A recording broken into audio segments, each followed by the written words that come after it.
Everybody, this is Rydo, and we're back to another live stream of Yu-Gi-Oh! Master Duel and video game news. Today is Wednesday, May 31st, which puts me in a weird position, certainly, because it means I basically have nothing I can do today. So we'll just play some casual and practice on the new deck that we built in the last recording, but I can't play ranked until it rolls over as far as the season, which we can see the season has ended, so we made it, and you can duel outside the tallying period. However, your rank will not change and you will not receive any rank rewards. So I guess we could try playing that way and see if that gets the daily quest done, but this is also done, so we can't duel in that. And we know doing anything in casual matches doesn't work either. And I'm starting later these days anyway, so yeah. I probably would have to wait till like noon tomorrow before I could actually play anything and get anything from that. We don't have any packages here as far as the World Championship packs to open. We can probably open 7 packs here, which is really our only option. I don't have enough gems to justify buying more packs, particularly since I wouldn't be surprised if everything resets at the same time. That has been kind of a problem with Yu-Gi-Oh! From the beginning, is that they do seem to love to just introduce a new selection pack at the same time they introduce new structured decks and new accessories and new specials. It seems like they love to just kind of line it all up where it should be more staggered, but in general I guess there is also just a little too much going on. I guess we have another daily quest to duel in solo mode, so if that's an issue, we could deal with that. Although we now see there's 29 days left with this, so this is a solo mode I could just hold on to until the end of the next month. We could also try to commit to logging in every day and getting dual lives done every day for the small amount of gems that gets you. So yeah, let's, I guess, hop in here. Let's see, change decks, tier elements, select deck, see if we can really play it.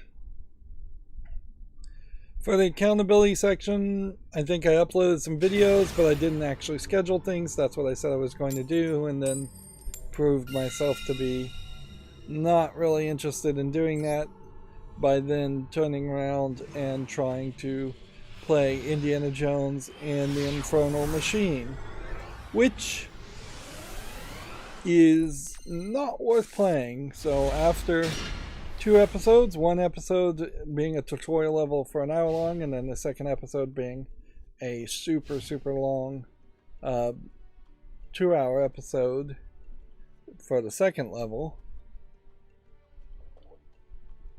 I just soft rage quit the game because it is a first generation Tomb Raider 3D platforming game shooter. It has the low polygon count equivalent to something like GoldenEye, with even worse aiming and controls. It takes a massive amount of damage on the default hard mode. It also crashed quite a few times. It has a whole bunch of screw job sections where you'll climb a ledge and then there will be a snake very close to you to bite you, and when you get bitten you get poisoned, and then it starts to drain your weird 3-circle health bar. And a lot of that certainly could be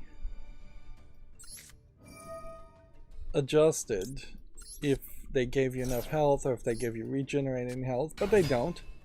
There is literally no shop to buy health in the game. It instead loads a standard Windows, looks like Windows 3.1 style window, and you just purchase things with the treasures you find throughout the level, but at a rate that is not manageable for as much damage as I was taking.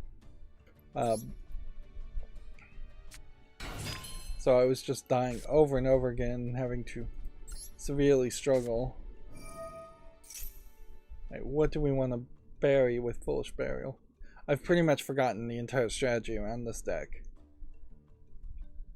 If I had learned any of it, which honestly I probably hadn't learned any of it.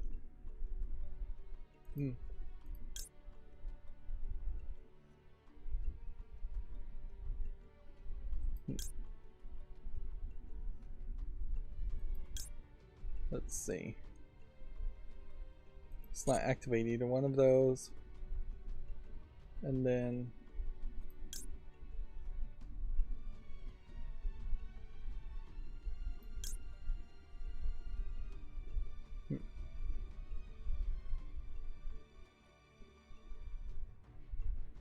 what am I going for here?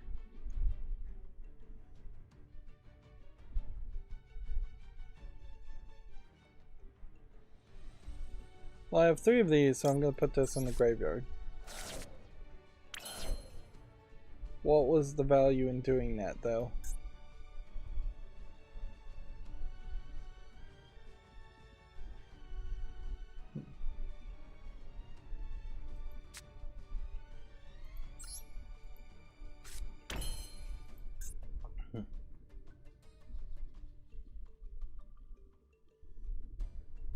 Could toss this.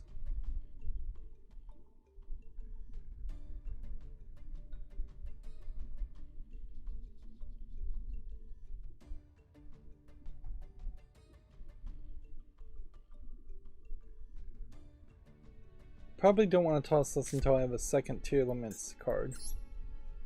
Okay. Then I could do Utopia, or I could do that.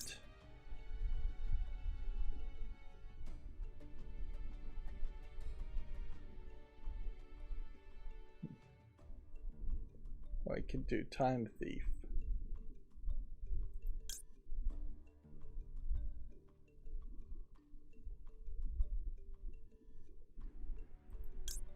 Let's do Time Thief.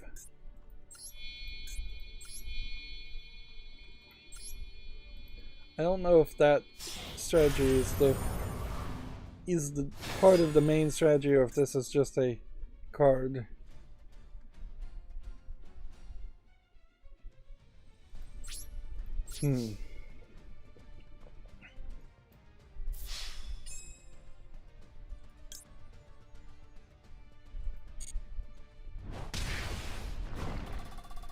Yeah, it's also worth mentioning that because Indiana Jones and the Infernal Machine is a first generation 3D game, just really smack dab in the era of the point where it really wasn't a good time to be playing on PC.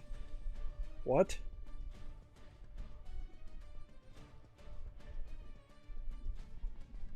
Look at that cards drawn for their normal drawn if it was declared.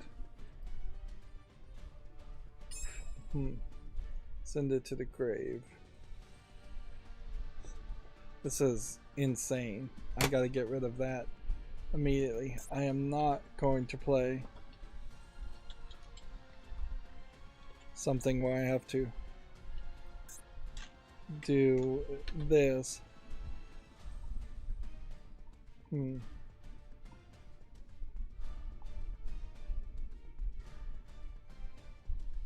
Man, this is totally gonna run out of time. I'm just gonna pick something. There.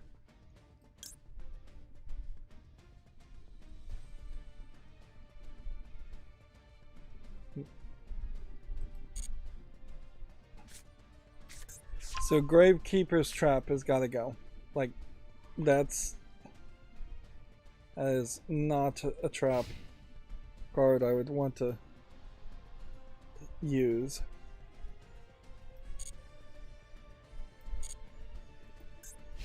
While Exchange of Spirit is in your graveyard, your opponent can activate the effects of cards in the graveyard or special summon monsters from the graveyard. You can only use the following effects of Gravekeeper's Trap once per turn. During the main phase, you can discard it or Earth Fairy from your deck. During your opponent's draw phase, before the normal draw, if the card's already face up in the field, declare one card name, look at the cards drawn from their normal draw. If it was declared, send it to the graveyard.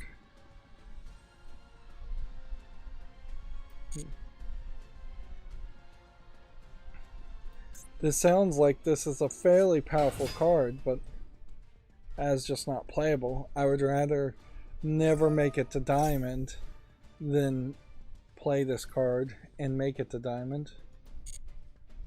And if anything, Time Thief Redoer is also creating a problem where I'm just going to run out of time here. So, yeah. I made a couple episodes around Indiana Jones and the Infernal Machine. It really is just like each level is its own separate executable, it feels like. And they are just extremely generic areas. You'll get into an area with a very simplistic by modern standards platforming, and then you'll get into a more flatter area with just more shooting people. The story wasn't really grabbing my attention enough to make me want to play any further.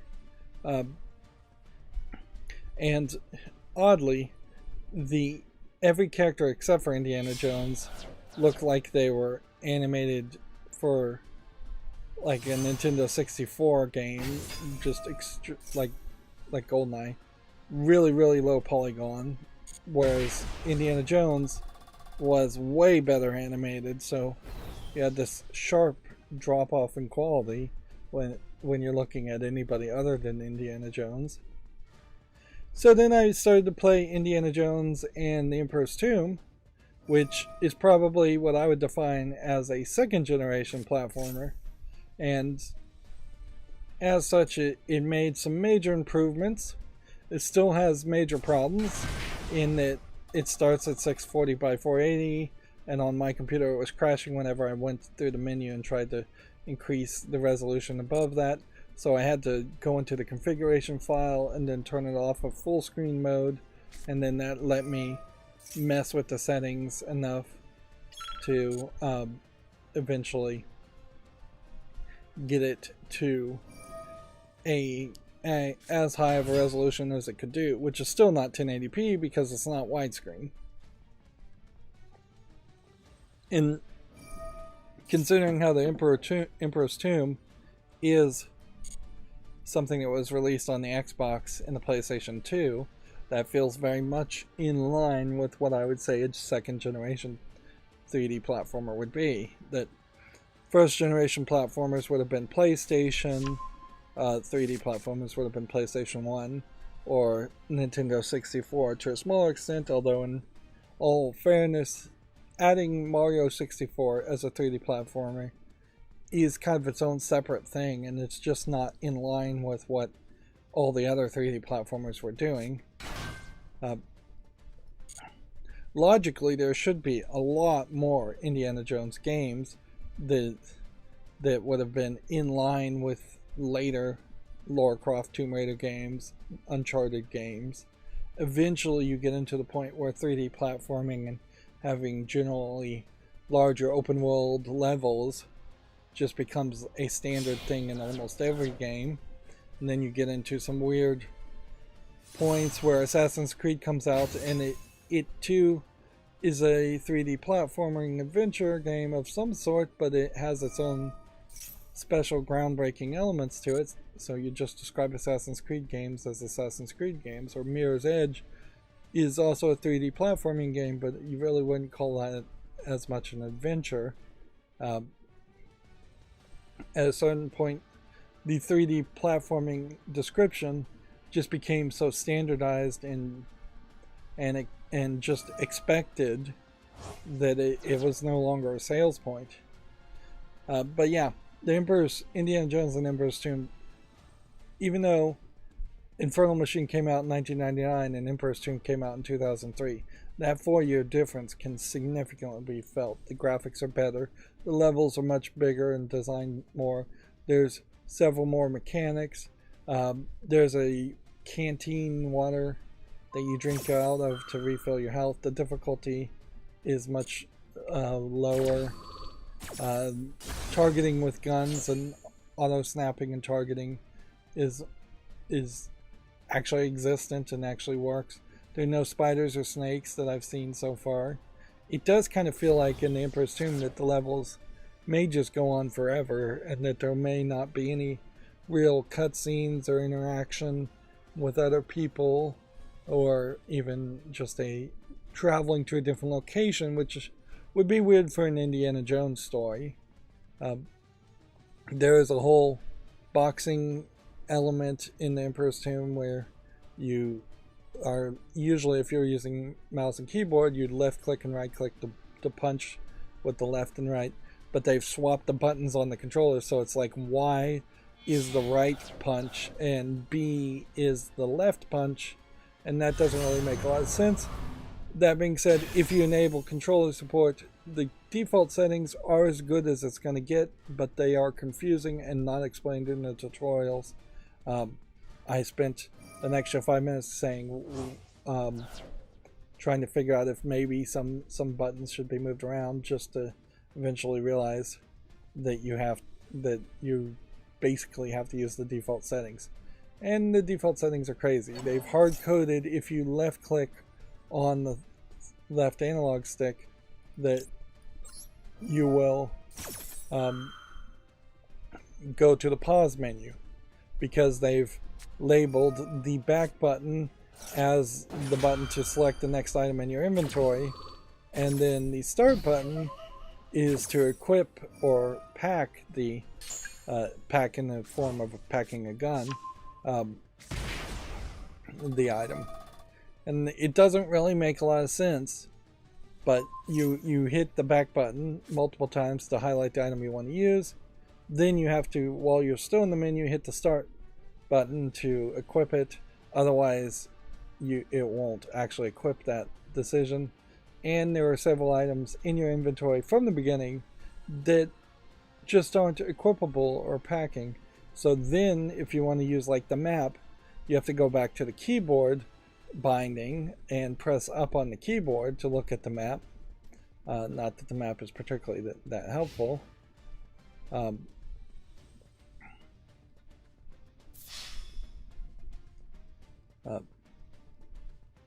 So yeah, as a second generation platforming game, it's still rough by modern standards, but it's at least playable. So I do see myself potentially playing through it. I am heavily, however, suspecting that I'll get very little puzzles and very little narrative in it, and I may be fighting the exact same enemies. Probably just because computers wouldn't have had enough video RAM. Every enemy is basically a clone of itself. There's maybe 2 models of enemies that I've seen so far, and you just get multiple copies of them. But they don't look anywhere as bad as the Infernal Machine visually, so... weirdly, they don't wear masks or anything to hide their face, which would have made a lot of sense if they just had like bandanas in front of their face to hide the fact that it was just the exact same model. But yeah, they chose to not do that.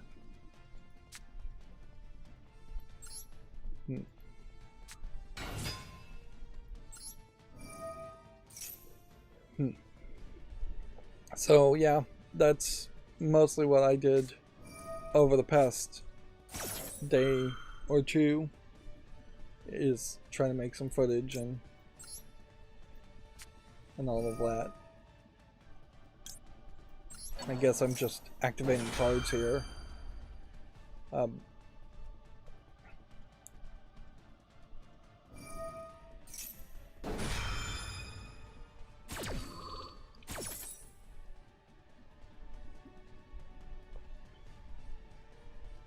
It definitely feels like there's a big problem with this deck when I start to make changes.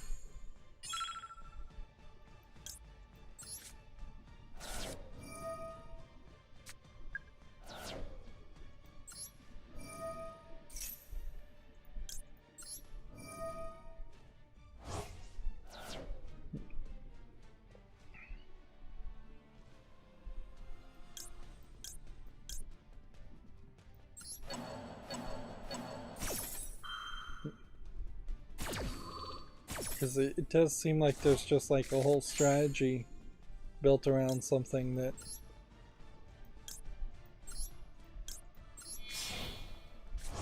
is going to be difficult.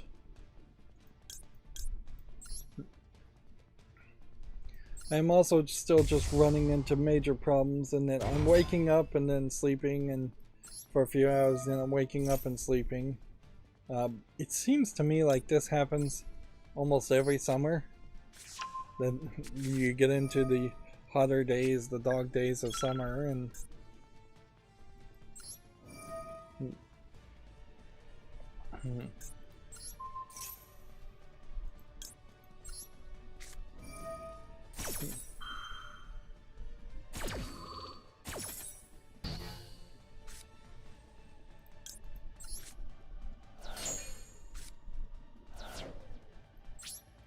well, that screwed that up by far.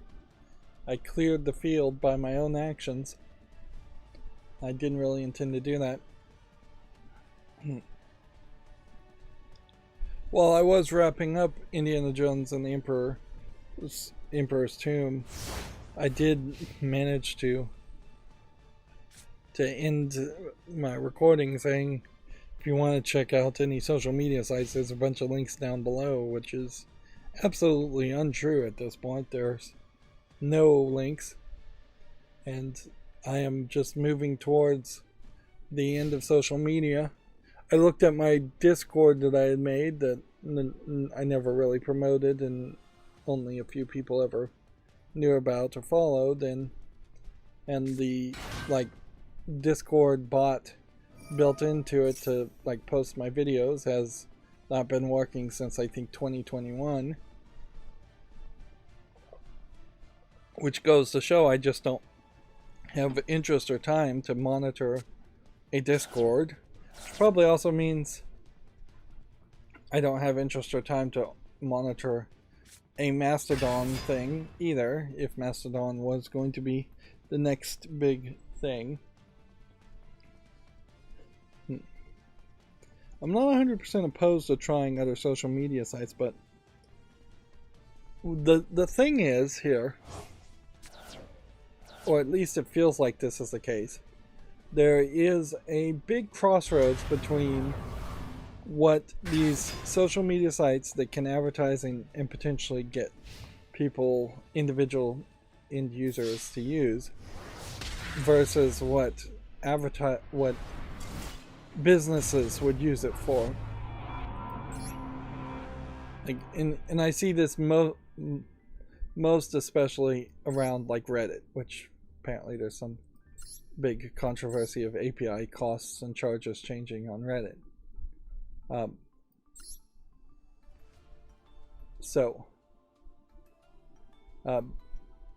Like on Reddit, I'd love to be able to make a subreddit for my own channel, which I guess I could do, and try and post my videos, self-post my videos to my channel, but then that technically would violate the overall Reddit rules of no self-promotion, no advertising, or no spamming.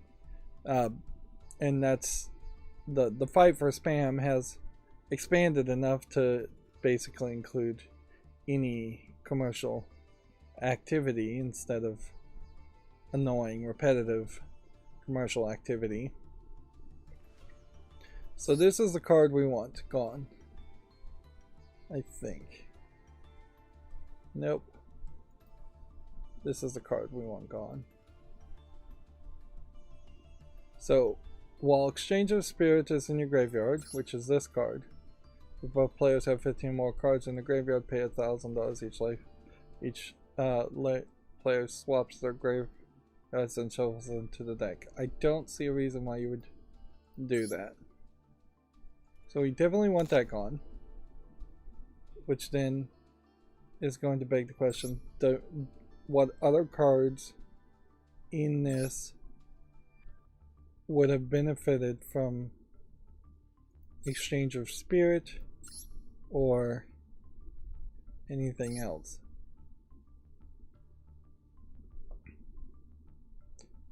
Because if I can just get rid of those two cards and it doesn't change anything else, then you potentially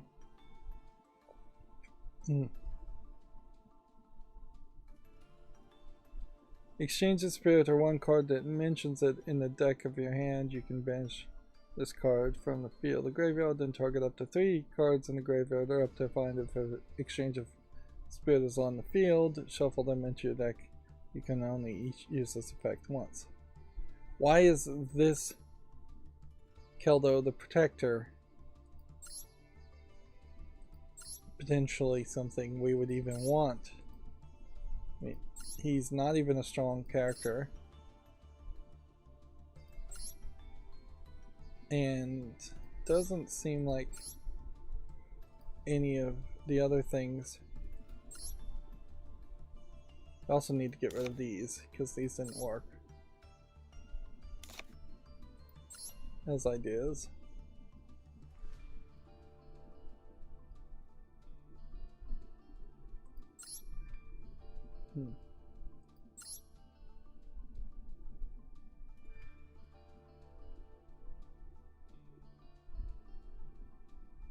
Yeah.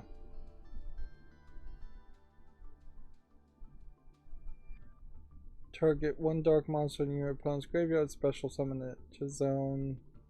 I don't know why this card is specifically in there either. Place one Gravekeeper's Trap in your deck. When you play this card,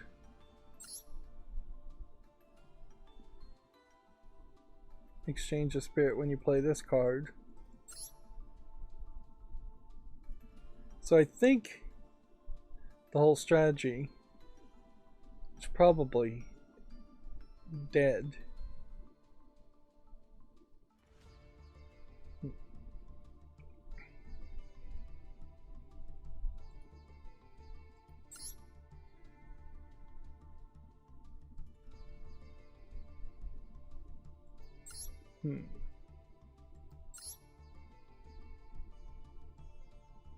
So I think I am just going to have to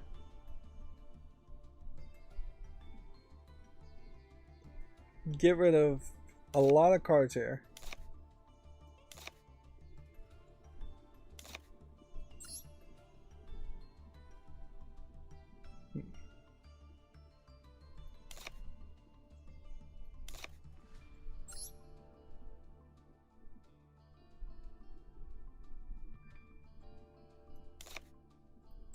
Like, because half of this entire strategy, 10 cards in that deck, are around that idea.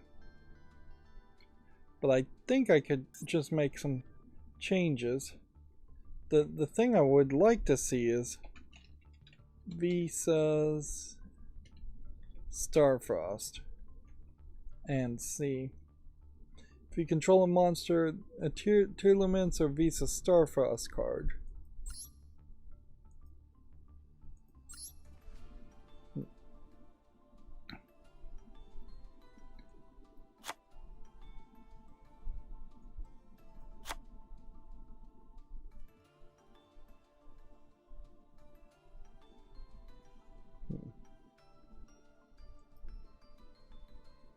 Visa Starfrost would be an ultimate ultra rare card.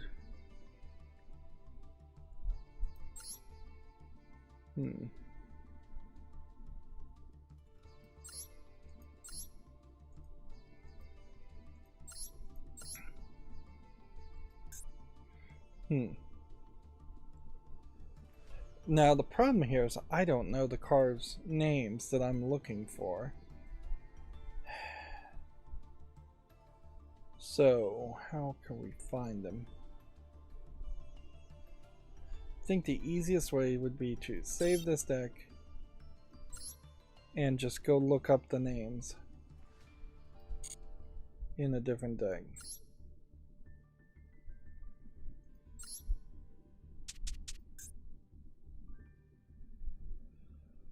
I guess this might be very easy. Tri-Brigade, Tri-Brigade, Tri-Brigade, Zodiac. Okay, yep. This is going to be easier than I thought.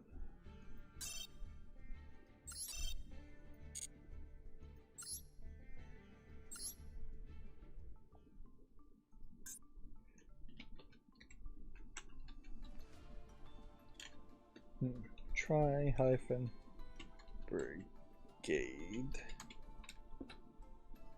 My keyboard and mouse weren't working, and I think it may have just been like the little receiver I have on it is on an extension like designed to be like really high up, and it may have just slid down, which does bring about an interesting question as far as just why do I not have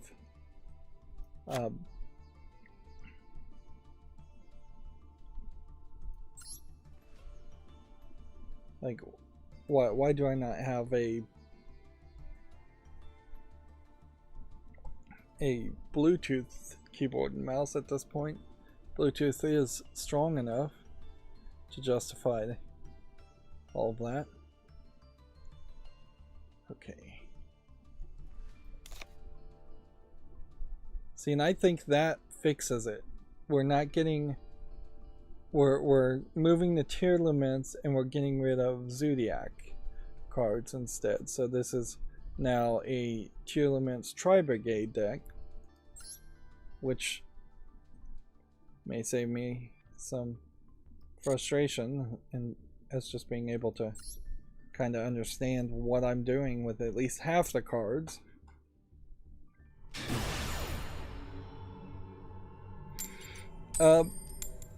One of the other things that I've been distracting myself with on top of playing Star Trek Lower Decks, I did finally uninstall the Goblins and Mines game. It took me way too long, but the dishonesty around the ads of Goblins and Gold finally pushed me over the edge, because the ads around it show a very different game that you just don't get. It's not some kind of like mini game you can do in a reasonable amount of time. I've probably been playing Goblins and Gold for at least 6 months, if not a year, and what they advertise in the advertisements does not show up. There's nothing that's anything close enough to what they advertise it as. Which that is a major problem with a significant amount of games that get advertised, is that you have straight up false advertising happening and nobody's really cracking down on it. So also, it was always a boring idle game, so why play one boring idle game when you can play Lower Decks and at least get a little bit of narrative around Star Trek Lower Decks. Now, Lower Decks itself has some limitations and problems and isn't really the best game as it could be, just because the interface is already too complicated and it does just kind of feel like it's going to max out. It feels like a game that was licensed to be made and then abandoned, instead of a kind of live service game that was designed to constantly get updates and improvements and grow. Like, distinctly the opposite of my favorite game, Destiny Child, which has just grown and grown and grown and added more features and more ways to play and more ways to interact and optimizations so that you don't spend all day on it. But yeah, I'm still also playing Marvel Snap. And then I was also watching season 2 of Twilight Zone, and I would say the first 4 episodes or so of season 2 of Twilight Zone, I think, were a lot better than the first season, which I don't think there really were any good episodes in the first season. But I hit a point where they did kind of a weird thing in season 2 by having it be set in like a all-girls school, and so you have these teenage girls as the main protagonist, which that just feels a little weird. Like, arguably maybe the very, very last episode that they never show on the Twilight Zone focuses around a little girl who's like 10. But outside of that, there aren't a lot of stories around kids. Now, when you get into like some of the other things, like Amazing Stories and the kid that controls the whole world, I don't think that was a Twilight Zone story, though. I think that was a Steven Spielberg Amazing Story. And maybe, or that was in the Twilight Zone movie, and the Twilight Zone movie, I would say, is its own separate thing.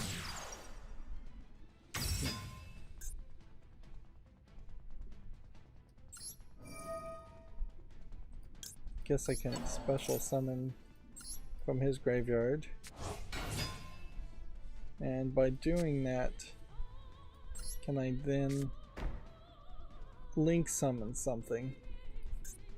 Because this would be a 4 and this would be a 2.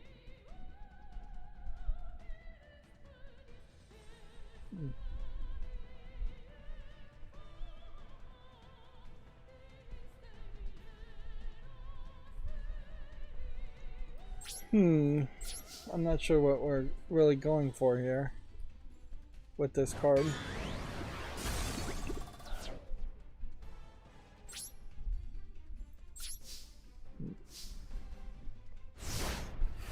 But yeah, after you have the teenagers being played by probably 19-year-olds, if not 22-year-olds,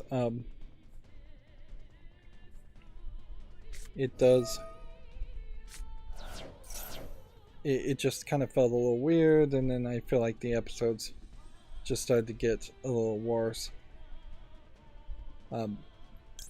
Inherently, if I was in charge of making a new Twilight Zone series, but particularly now in the writer's strike, since I would be acting as a scab at that point, I would just take all the scripts that were already written and just do very minimal modernization. And then, yeah, ignoring the writing strike aspect of that too, if that wasn't happening, I would just have a writer's room of 6 people saying, look, we're going to just remake every episode in order and try and modernize it. And if you happen to get any ideas for a new story from these ideas, we'll put them on the board. And then if by the time we've rewritten an entire first season, we have enough ideas to add in our own episodes in between the old episodes, that might work very well. Particularly if it is potentially easier to rewrite something that's already written. You may only take 3 or 4 days to rewrite an episode that's already written, and then you might have almost 2 weeks to write a new episode from scratch. And at worst case scenario, if you staggered the releases like that, where here's a remake of a classic episode, here's a new episode in between that, then here's another remake of a classic episode, what you could create is a situation where nobody is going to go that long without seeing something that they would like. You could also very easily not rewrite anything in Twilight Zone and then just try to have like fake animation of the characters to replace the black and white footage. Like, you probably wouldn't have to change audio at all, and you could kind of easily have a CGI character.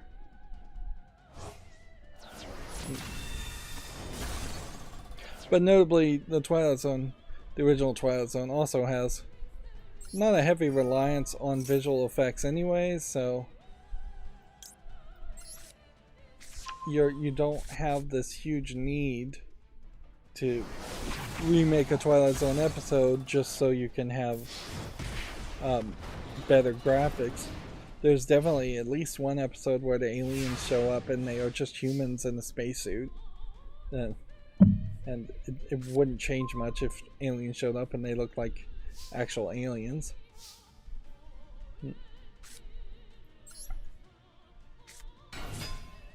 In particular, there's an episode, I don't know why I summoned that. I don't have enough health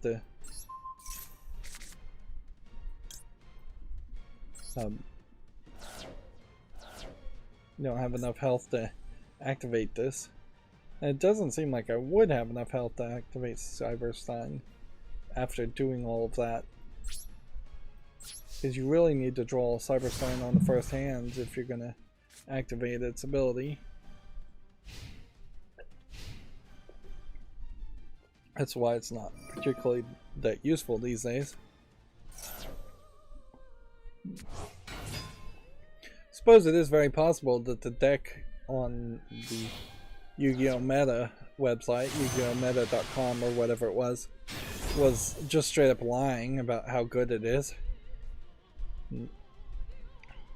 I don't know if it really tracks any of that, so I may have been sent down a pretty bad direction.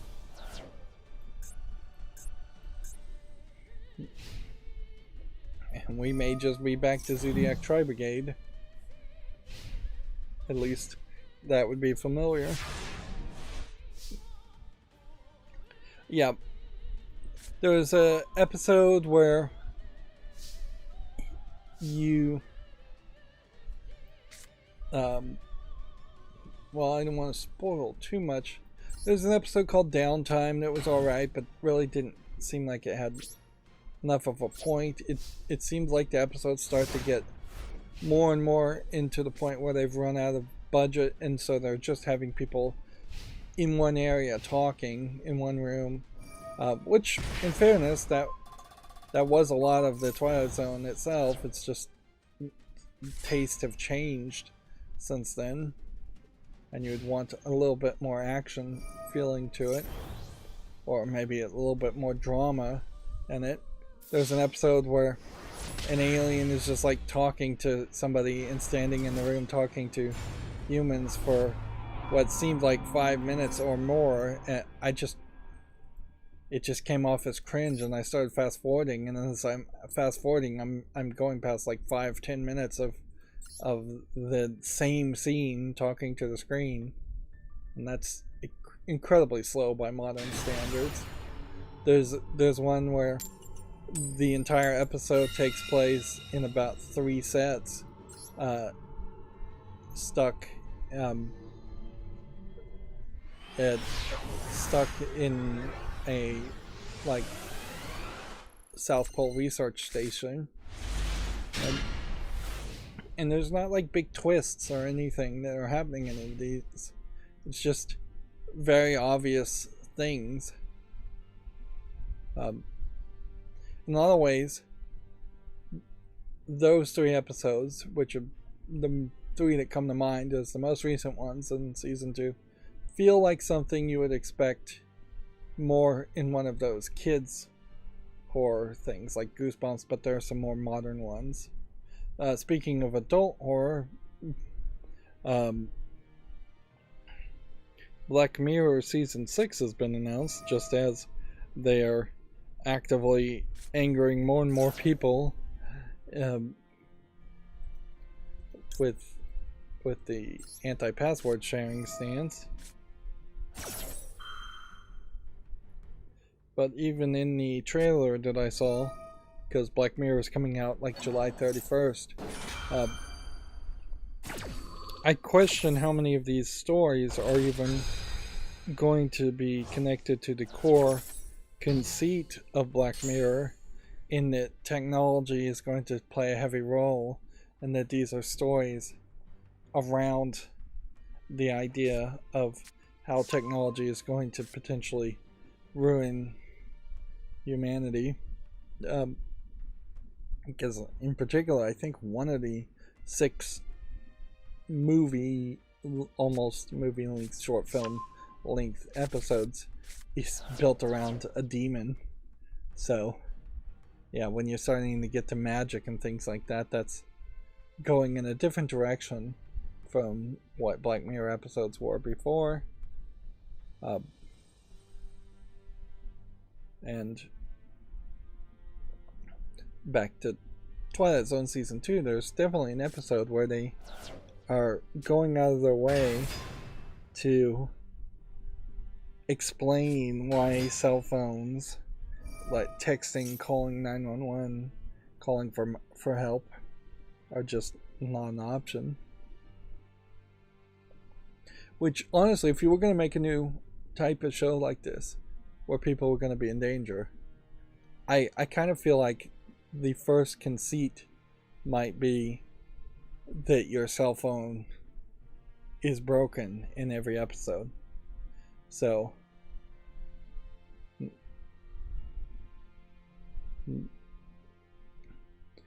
yeah, you might just have a meme and have a title that centers around that. Cracked screen, or so like every episode somebody either drops their phone, or their phone loses reception, or no signal. Yeah, you could have a series called No Signal, and just before the story even starts, it always starts on a scene where somebody's looking at their phone and they're getting no signal, but they think nothing of it, and it's very natural. There was one episode in season 2 where a guy finds a model of a city, and anything he does to the model of the city changes the real world city. So if he paints the models, how the houses in the model, the houses in the real world get painted, which that was slightly intriguing as a conceit. And at a certain level, I think that's probably the better way to tell a Twilight Zone story too, is that very early you have a twist or conceit that is almost 100% explained, and then you tell a narrative that is unique because of that conceit, instead of having, say, a surprise reveal, or just a general spookiness going on and with no real explanation until the very end. I really don't feel like most Twilight Zone episodes do have big twists at the end. Like when you think of the very first Twilight Zone episode, the conceit at the very beginning is that the person has ended up in a city that is completely abandoned, and he's trying to figure out what's going on. The end of it has the reveal of what's going on, but I wouldn't say it's particularly a surprise reveal. You probably didn't see it.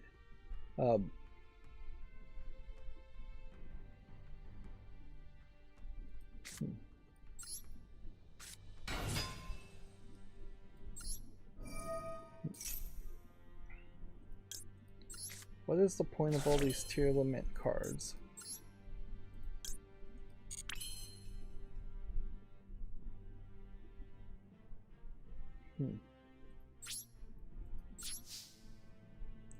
Yeah, I'm confused as to what the strategy is as far as tier lament.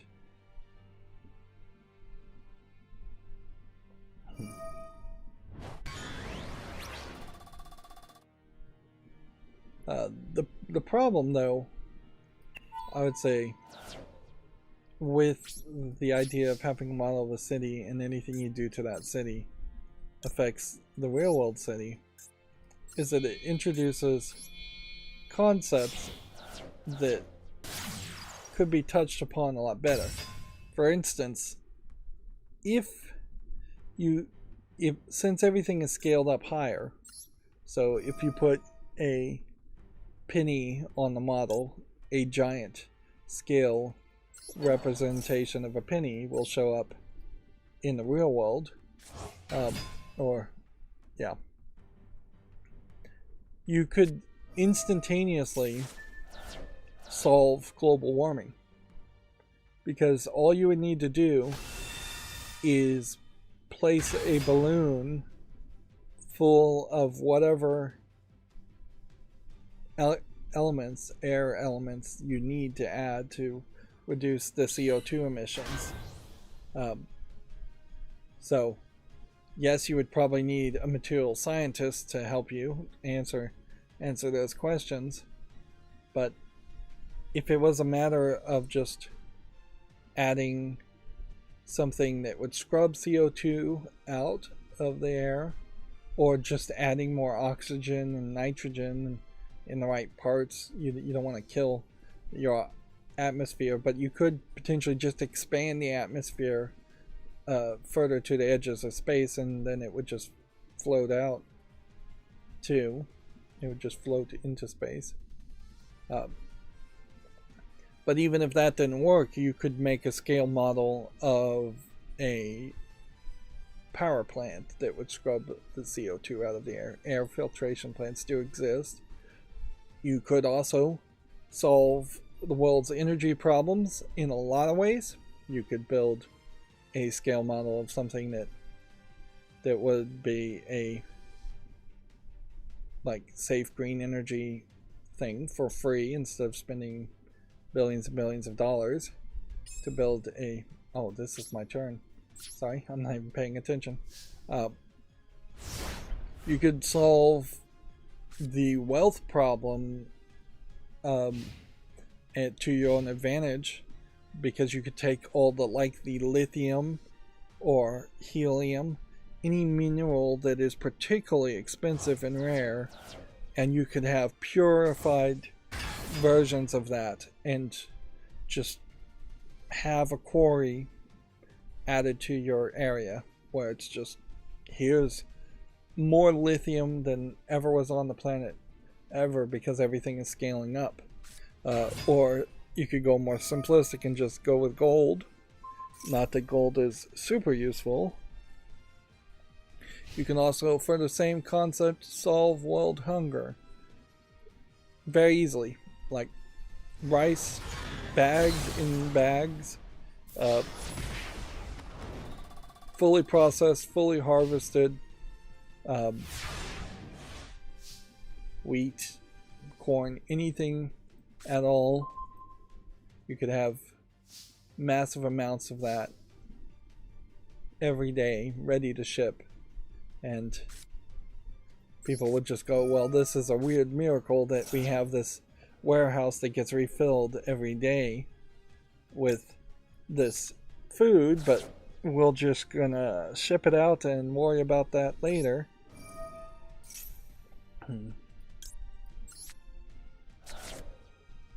Yeah. You could solve the clean water problem.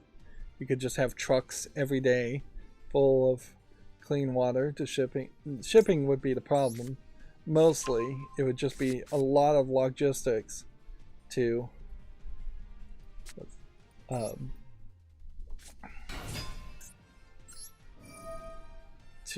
like continuously on a daily basis ship things out. But you wouldn't really have to do it forever either.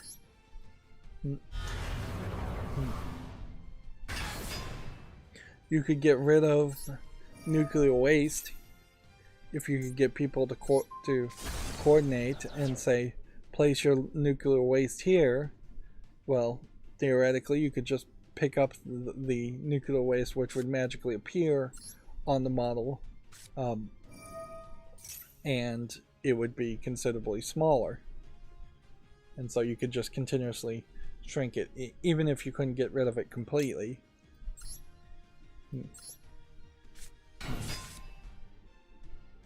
So, yeah. But the episode did not touch any of that. Like, it didn't think about any of that at all. It was all very small town thinking. How do I revitalize my one small town? And kind of the bad guy of that story suggested, why not make this whole city a New Vegas, and not Fallout New Vegas, but like Las Vegas, that would just be bright lights and modern buildings, and as big of a deal as possible. And I kind of lean into that character's way of thinking, that yes, you could revitalize that small town mentality of your city, but you could also take one person's house and replace it with like standardized housing for hundreds if not thousands of people, making big towers of very big luxurious apartments.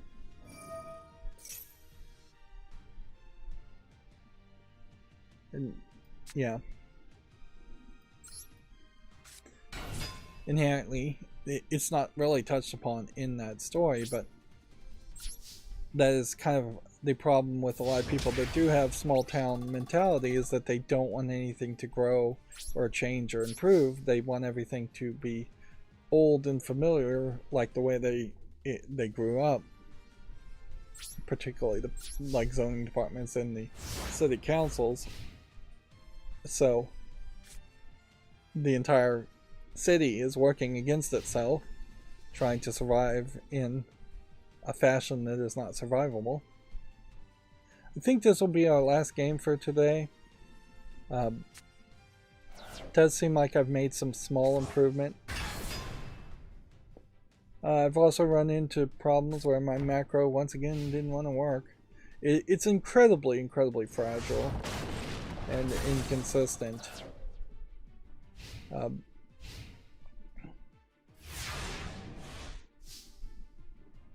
But I did spend the extra time to make a final interstitial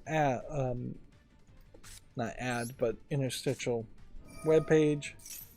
But since the macro didn't work, I don't have it open, so I can't really show it off.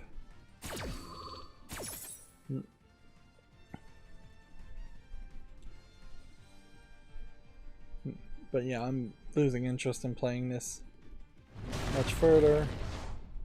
I think he's going to win, probably this turn.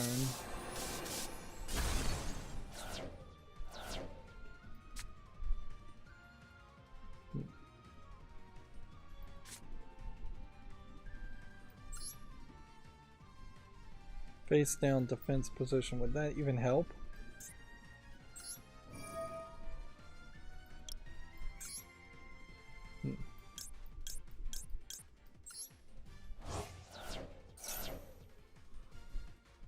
Without any of my other Zodiac Tri-Brigade tricks, you are somewhat limited into how many things you can pull off. See, he has only one card here, so if I banish this one card, he may be out of options. Seems like he thinks he can activate something. Might actually win. But a win in Yu-Gi-Oh! Doesn't really motivate me to play more.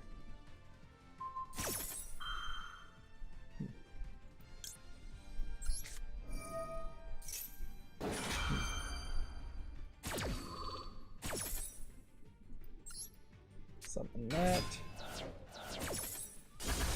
Destroy all the cards. Banish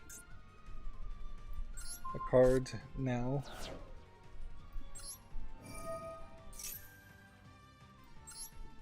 And we'll see what the tier limits can do.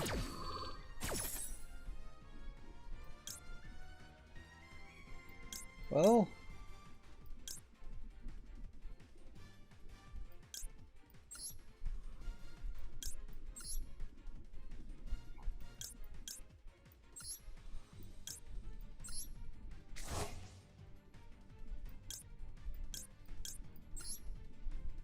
I'm just randomly picking things here.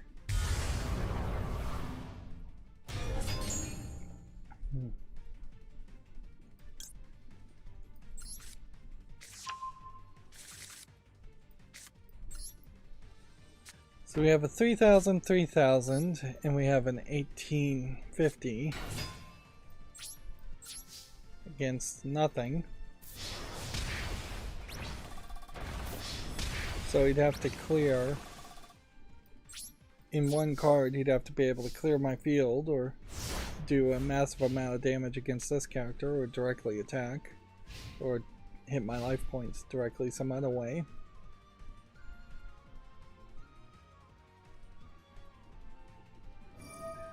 There probably is an unfairness in watching a streaming version of shows like The Twilight Zone, and that is just an unfairness with streaming and DVR in general, is that people aren't being forced to take a week and really think about the episodes, which is probably a good thing since a lot of the episodes are bad, but it would be a little bit better if, say, when Black Mirror came out on Netflix, they didn't just dump a bunch of episodes and instead released the episodes on a weekly basis.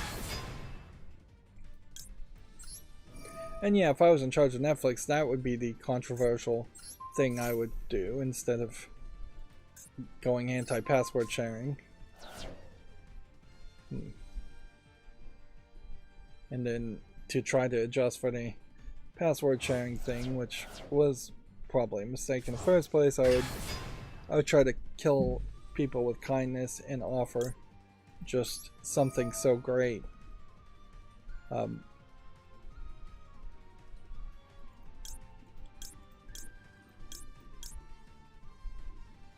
banishing 7 cards.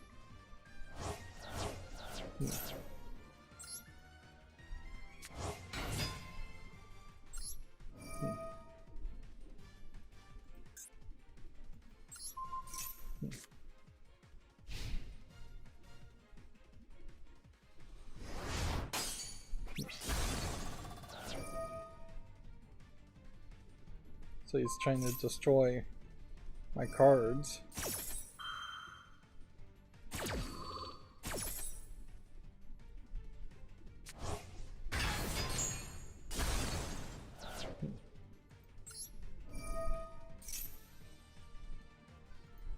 I don't know if I can counter this.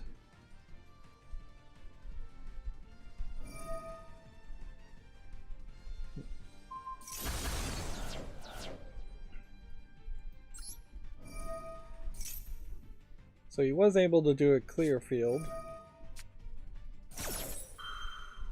It's crazy how much he seems to be able to be accomplished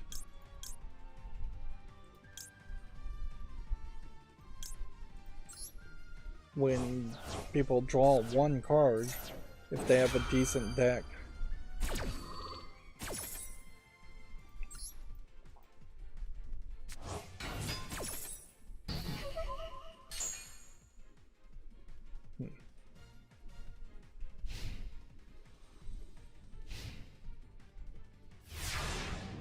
I have no cards that I could banish to summon something else.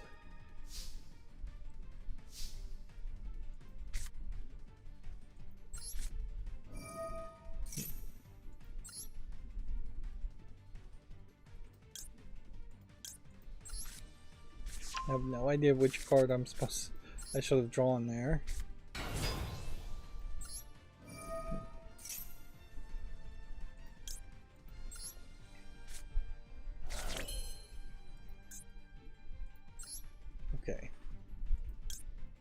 got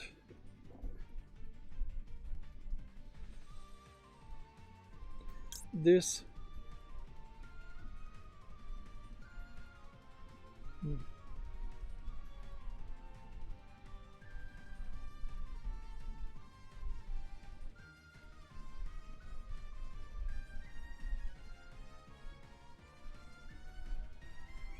This.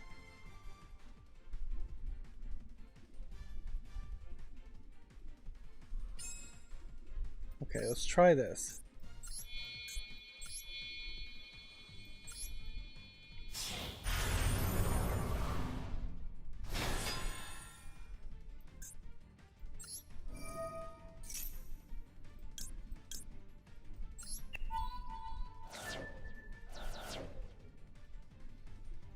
Okay, that didn't work. I think I'm doomed.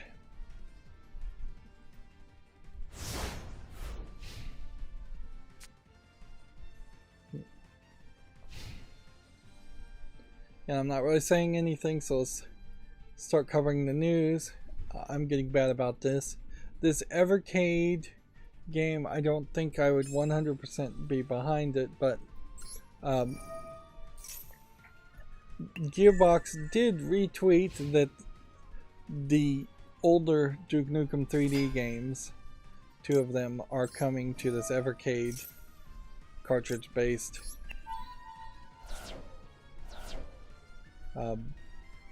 Nintendo Switch clone, for lack of a better term. Although it actually has less buttons than even what the Switch would have. Yeah. The thing I think you best take from that is it's Duke Nukem 1 and 2 remastered and Duke Nukem 3D apparently. I think the more interesting to take from that as far as a story is that Gearbox really hasn't been tweeting out any shift codes, and I haven't heard of Randy Pitchford saying anything at all in a fairly long amount of time. Alright, well, at the very least, this did get us this daily quest done. I think that's probably as much as we're really going to accomplish today. Not a lot. A bit of a learning experience, but probably didn't learn enough as I would like to learn. Now this is open, so I could start playing ranked, but I don't think I will. So that whole Borderlands movie seems like it's probably just stuck in problems, and maybe it wouldn't have a problem with the writer's strike, but it does just seem like it's in either production, pre-production, or post-production and stuck there.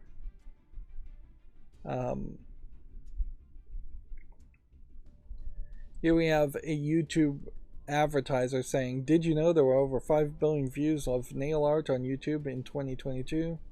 Watch this video celebrating the community that has some of the best tips around." And then follow up his source YouTube internal data. Which it feels like a very weird thing that YouTube promoted before, and it feels very weird like that is being promoted even more. It does just kind of feel to me like YouTube gets pushed in these weird directions, and the new person in charge is going to push YouTube in weird directions as far as promoting certain content and certain creators also, which that would have been a major thing I would have liked to see go away when the old person in charge of YouTube, of which now I've forgotten her name, was moved out or left. I don't think she was really moved out, in fairness. But yeah, I did kind of agree with the idea of pushing podcasts on YouTube.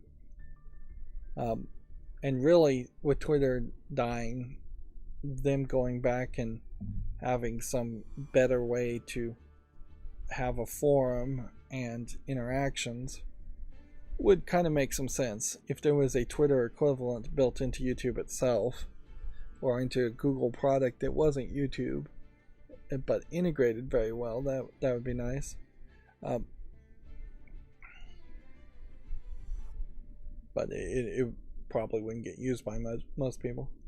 Now, what I'm going to say about this story, as far as the Dolphin emulator, is I heard someone else's take on this, and it's going to heavily come down to whether or not you think what I'm about to say is a tinfoil hat conspiracy that I heard, or if it's accurate and most mainstream video game journalists are just terrible at reporting. But what I've heard, and which I don't think has been reported correctly, is that even the Dolphin emulator site seemed to have gotten the information wrong, and it might be that there's just several people kind of loosely affiliated working on the Dolphin emulator. But what I've heard, but if this is true, Valve deserves to be called a scumbag for doing this.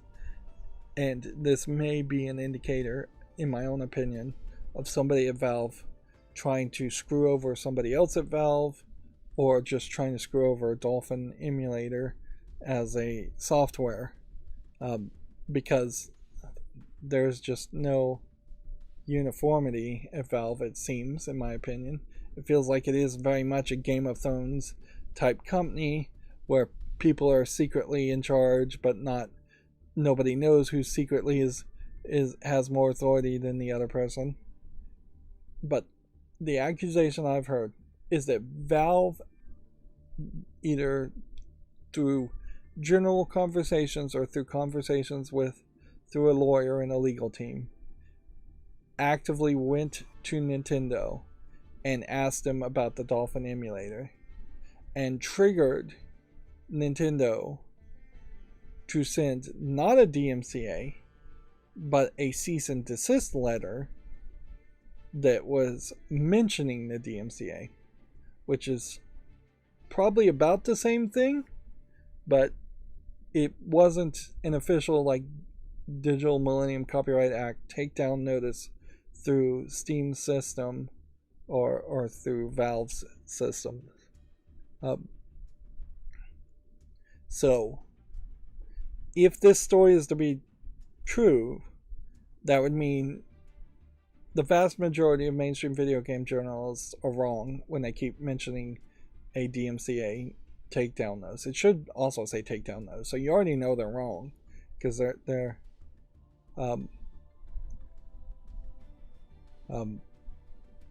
using the wrong phrase. And there really isn't an official form, as far as I understand, of a DMCA takedown notice. Each service, like Steam, would have their own form and their own system. But yeah, if this is true, people are reporting on it wrong. Valve is actually the scumbags to start. Nintendo is still the scumbags who sent the cease and desist. Valve is the scumbags who are using a cease and desist. But then you also have some weirdness where, when the Steam Deck was first announced, they put out a video that showed an emulator, and then there was some controversy, and then they edited the video. So clearly there are people in Valve, when making concept art on their test Steam Decks that they're making footage on, have emulators. So there's not this universal hate amongst all employees for emulators on Steam. And RetroArch has managed to avoid anybody sending a takedown notice, probably because there isn't a de-encryption key in RetroArch, but also probably because those games are just older and RetroArch covers a bunch of games. It may also be that takedown notices and cease and desist have hit RetroArch and they've just ignored them, which is what Valve should do and what Dolphin should do. You generally, if you get a cease and desist, probably shouldn't cease and desist unless you really are doing something wrong. And just get a lawyer and prepare to be sued, because there is no legal authority behind cease and desist. It's literally just one person demanding something that they may have to prove in court they have the right to demand, but that would be several steps in the future. Like, does that add too much to the narrative? No. Like, at the end of the day, it still feels like Dolphin is, for one reason or another, being blocked, probably unfairly, from being on the Steam store. And Valve is still this kind of scummy company that's poorly run by a bunch of Game of Thrones wannabes. And I don't know how you really clean up a company like Valve any more than I know how to clean up a company like Activision Blizzard. Even, or Microsoft even. Like, it seems like this is just the problem with humans being in charge of companies, is that then you have to deal with humans. Yeah. Which oddly makes an argument for perhaps AI, artificial intelligence managers. Of course, whoever programs those AI managers would have to do a really good job and probably have to cram a whole bunch of ethics into the brains of AI managers that aren't in the brains of human managers anyways. But yeah, that would be a terrible thought. There was a post here from GameDeveloper.com. Developers Anonymous, the normalization and impact of miscrediting in games. They chat with developers and advocates to learn more about the practical and emotional impact of miscrediting and discuss possible solutions. It does seem like it's getting reported more and more as far as incidences of intentional miscrediting. Here you have a headline, and this is one of those more interview opinion pieces that, while I agree with their probably opinion almost wholeheartedly, is not going to be very actionable. Nobody is, as far as an end user gamer, is going to know if somebody's been miscredited before they buy the game anyways, and very few people would not play a game or boycott purchasing a game because of miscrediting. So you can rant about it on websites like Twitter all you want, but that's about as far as you can go.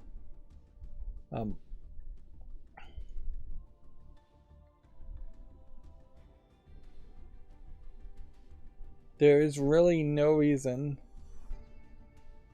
that every single person who even put in 1 second of effort shouldn't be credited in games, other than it is just a way of, as a means of a control, or as a means of being mean or stealing credit.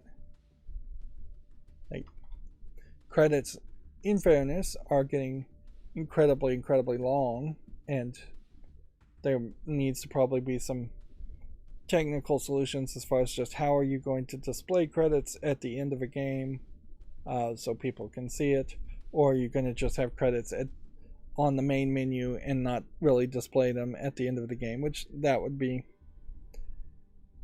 fine, I think, for most people also, is to just have credits be their own launch thing, and then when you get to the end of the game, instead of having credits roll, you just have the story end and it go directly to a thank you for playing screen, or just back to the menu. There is something helpful in having credits to have people just take a break and digest the last bit of the story. But yeah, plenty of people skip credits anyways. Apparently CD Projekt veterans have formed a new studio called Blank to ditch super complicated open world titles. Blank's debut project will be a character driven story from an apocalypse, so they don't want to make a Witcher 4 style game or CD Cyberpunk 2077 type game, which, in all fairness, I can't blame them for that. But this clearly shows some brain drain, which highlights that you really shouldn't have any faith that the next CD Projekt game or even the next Witcher game is going to be particularly better than Witcher 3. They may very well struggle to even maintain the level of quality. And at a certain level, if The Witcher 3 had been half as big, it wouldn't have been a problem. That the whole ocean part in the middle of the game was very grindy and unnecessary, and a lot of the foresty parts of the main area in Witcher 3 could have been reduced for more of a tighter narrative focus. There was a very distinct difference between the open world side quest stuff in Witcher 3 and then the narrative main quest stuff. And had it just all been narrative main quest stuff, it would have been just as good. Let's see. The Nintendo eShop, according to Video Games Chronicle, is effectively closed in Russia from today. Players will be unable to make new purchases or use download codes in the store. The question here is, what took Nintendo so long?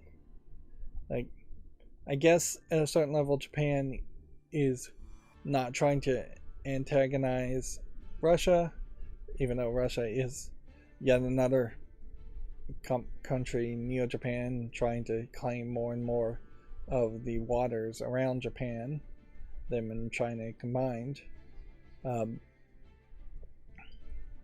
But it either is a case that the Nintendo is incredibly slow, which doesn't seem to be the case because it was last year that Nintendo suspended shipments of hardware and software.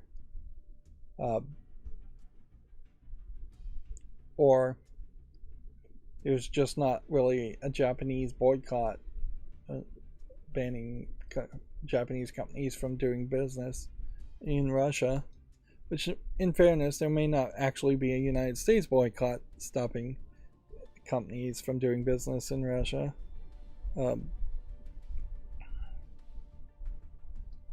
Like, they generally these days don't want to have full-on boycotts. They want to impose scalpel precision like tariffs and fines, but not cut off the flow of commerce completely.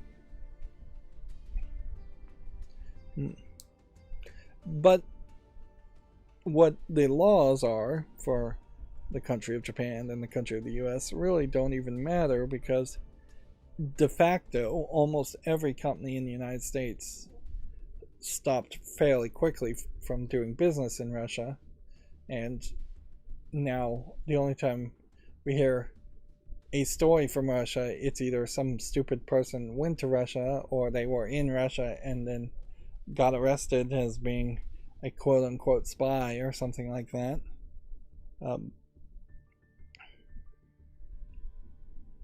But yeah, it's crazy that it's taken this long, and certainly Nintendo's not going to get any credit for doing this at this point. So I guess the hope there is that they made a lot of money selling on the eShop for that year time. It would have been so easy to say, hey, the eShop is down and the hardware sales are down, and that's that all at the same time. Moving on, Video Games Chronicle also confirms that Hideo Kojima isn't involved in the Metal Gear Solid 3 remake. Well, not Hideo Kojima confirming it, Konami confirms it. Although, in all fairness, you'd have to really not be paying attention to think that he would be involved in any way. Like, Konami really does not want to give any credit to Hideo Kojima at all, or do business with him. And in all fairness, that might be in part his desire too, because he's off running Death Stranding 2, and just being friends with a lot of Hollywood celebrities. He's living his Hollywood dream, effectively. um, with his company. So it would be kind of crazy if he were to come back just to make a remake of Metal Gear Solid 3, a remaster of it. There is also a report, and this is from GameDeveloper.com, that the Mega Man producer Kazuhiro Tsuchiya has left Capcom. Let's see, he joined Capcom in 1992 and initially worked as a programmer on Mega Man 7. So, yeah. It's believable. We're seeing a fairly long list of people leaving Capcom, Konami, Square Enix. And a lot of these people, I think, are just also kind of old. So they don't want to spend the rest of their working life at these companies that are not really growing or getting better. Let's see. What is this next one? Oh, it is worth pointing out that I did pull the trigger and update OBS to the next version. Not the latest version. I'm going one version behind, one major version behind. So like 29.0 when there's a 29.1 available now. So whatever is the most patched version of 29.0, which maybe that's 29.0.12, that's what I'm on now. And so that potentially will fix the display bug, but it did mean I had to change and redo some of my displays. So like the blur here still seems to be working after all my effort to recreate it, but I may have some bug somewhere that I'm not recognizing. It seems like my main advanced scene switcher plugin is working, and my YouTube Shorts code that I wrote myself, in part, it seems to still work. So it seems like everything works. YouTube did announce that they're going to start supporting 5.1 surround sound. It's an interesting thought. I don't know how I could really accommodate that though. That feels like, particularly for video games, I would have to set up my whole computer to play 5.1, and then I would be making a lot of noise for the microphone, or I'd have to have headphones that could convert 5.1 into just headphones, which, like semi-professional headphones that do 5.1 are probably non-existent or very expensive at least. So yeah, I might consider embracing 5.1 in the future, but probably not. It would just be a lot of hassle. But it is nice to see YouTube adopting new things. OpenCritic has a post here that says less than 1% of games have top critic averages of 90 or higher. To have two different games hit the achievement on the same week is pretty unusual. The same day, wild. And they're talking about Street Fighter 6, which was currently at 92, and Diablo 4, which is at 90. I think it is a little disingenuous, though. Let's see. What am I clicking on when I click on these things? Basically nothing. Because OpenCritic hasn't been around for that many years. So, yeah. That's not that surprising. And if anything, it might be more of a situation where people have just, or at least mainstream video game critics who are making up these reviews, are just been beaten down by so many bad games over the course of this year that they're overcompensating with good positive reviews. In fairness, I really don't trust that 99% of reviewers should recommend anything, particularly Diablo 4. I feel like there's going to be some kind of microtransaction nonsense or something like that that is going to be either not mentioned by mainstream reviewers or added after the fact.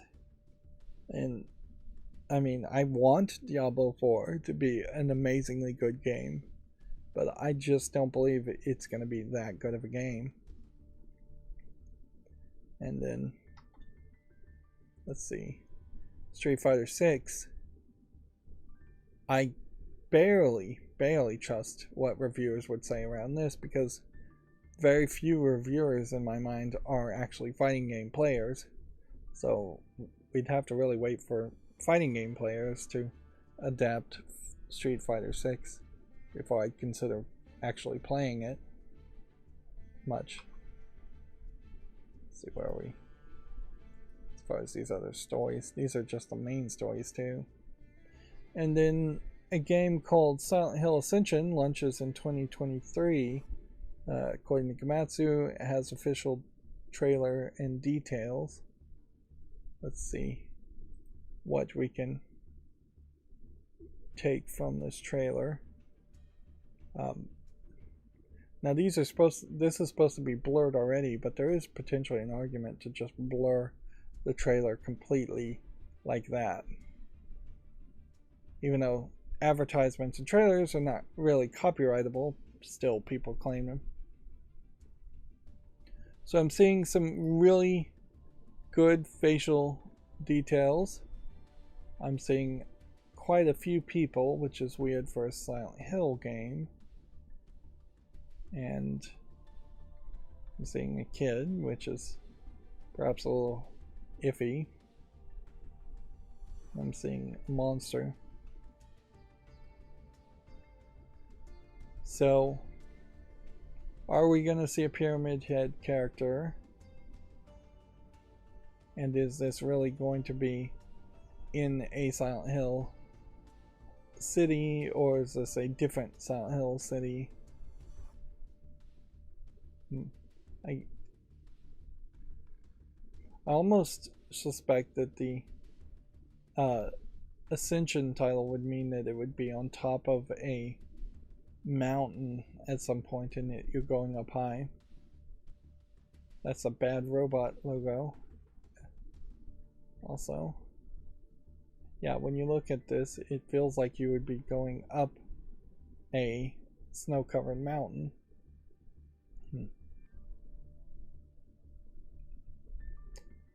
Yeah, the general idea, as I understand it, is that Silent Hill is this kind of magical location that can be anywhere in the world, so it's not super crazy to change the locations. Follows multiple main characters from locations around the world. Interesting. So they're going to play heavily into that idea. And then you also notice that there's no less than 4 people working on this game, which, yeah, this is a recipe for disaster. First of all, because you have Konami involved and it's a Silent Hill game, but also you've got Genvid probably making one character's story in one game, and then Behavior Interactive making a completely different game, Bad Robot making a completely different game, and DJ2 making a completely different game. And that they're going to, I assume, struggle to merge 4 games into one in this way. Yeah, that is just crazy to have 4 people all working at the same on the same game. All right. So, one of the things that occurred to me as I was working on my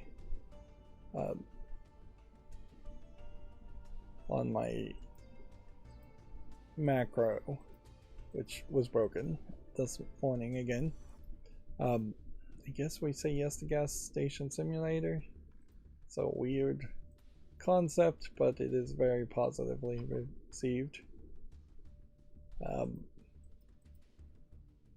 We've got a lot of follow-list cleanup and a lot of false starts Um, because the interstitial pictures will pop up, then there is really no reason to put the follow list, which is what we're doing now,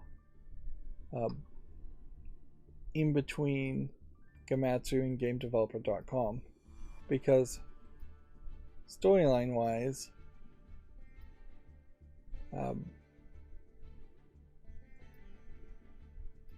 I'm gonna leave this. This is a VR game, anyways.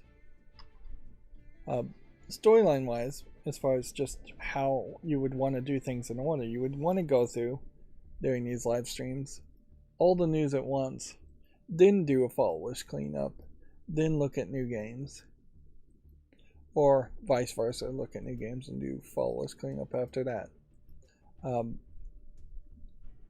Yeah, I should do follow list cleanup last. But I was using the follow list cleanup as a way of, there's not enough reviews on this game,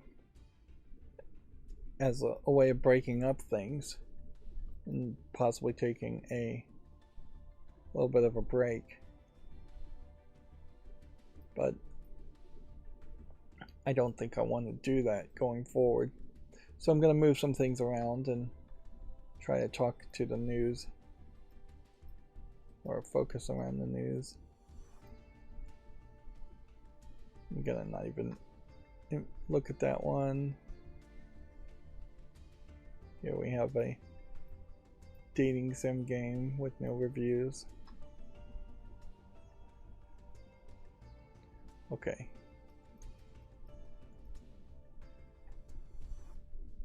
So, as far as actual news, we have June's Xbox Live Games with Gold being announced. Honestly, at this point, I don't think I really even want to go through these lists. Subscribers can claim Adios and the Veil Shadows of the Crown next month. Ratchet & Clank Rift Apart is coming to PC. Insomniac's game is making the jump from the PS5 this summer.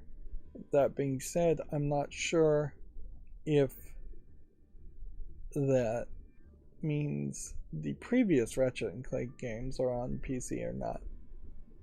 So it might be a little bit weird if this is your first Ratchet & Clank game, which it would be for me, to jump in at that point.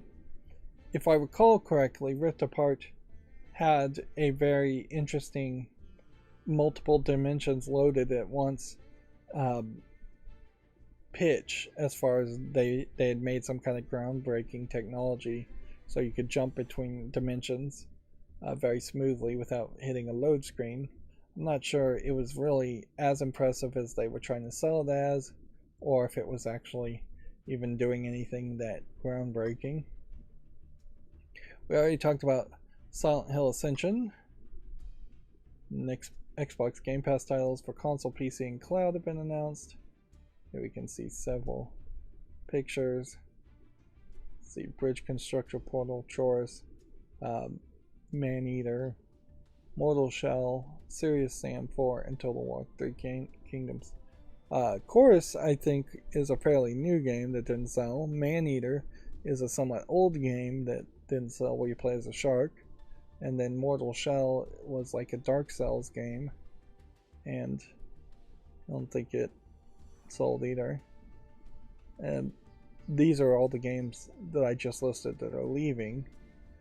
This Video Games Chronicles does this so terribly. I should stop covering the new Game Pass and PlayStation Plus on Video Games Chronicle, because they just don't list it well.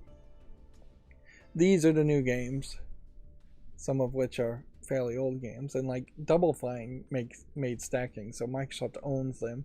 There's really no reason for stacking to come and go from the Game Pass service as much as it has. And then a lot of these I just don't recognize at all. Amnesia the Bunker, and then 6 games that I don't really recognize.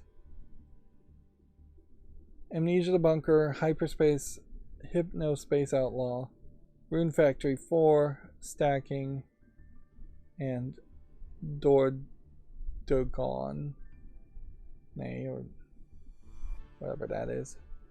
That looks interesting, but I don't know what it is. Sony's Days of Play sale will include 25% off the PlayStation Plus subscription. I guess Days of Play is now a new branding for like a summer sale, specifically for the PlayStation Network. Interesting change in visuals here. You have different colors, a very, very colorful background here, weird font. Is this perhaps a hint that Sony is going to try and change its branding from its long-standing circle, square, X focus and very white aesthetic? Yep. Let's see. Time Warner, or just Warner, I guess at this point is what they're referring it to, has opened up registration for Mortal Kombat 1 online stress test. Warner Brothers. I guess if you want to be involved with that, sign up. I don't know why you'd really want the frustration instead of just waiting until the game is actually out. Pokemon Home's latest update adds Scarlet and Violet compatibility. That seems like that is way too late. The long-awaited update lets players transfer Pokemon to the storage app. So any Pokemon you had in Scarlet and Violet have just been trapped in Scarlet and Violet. It doesn't seem to me, though, like you can go the other way.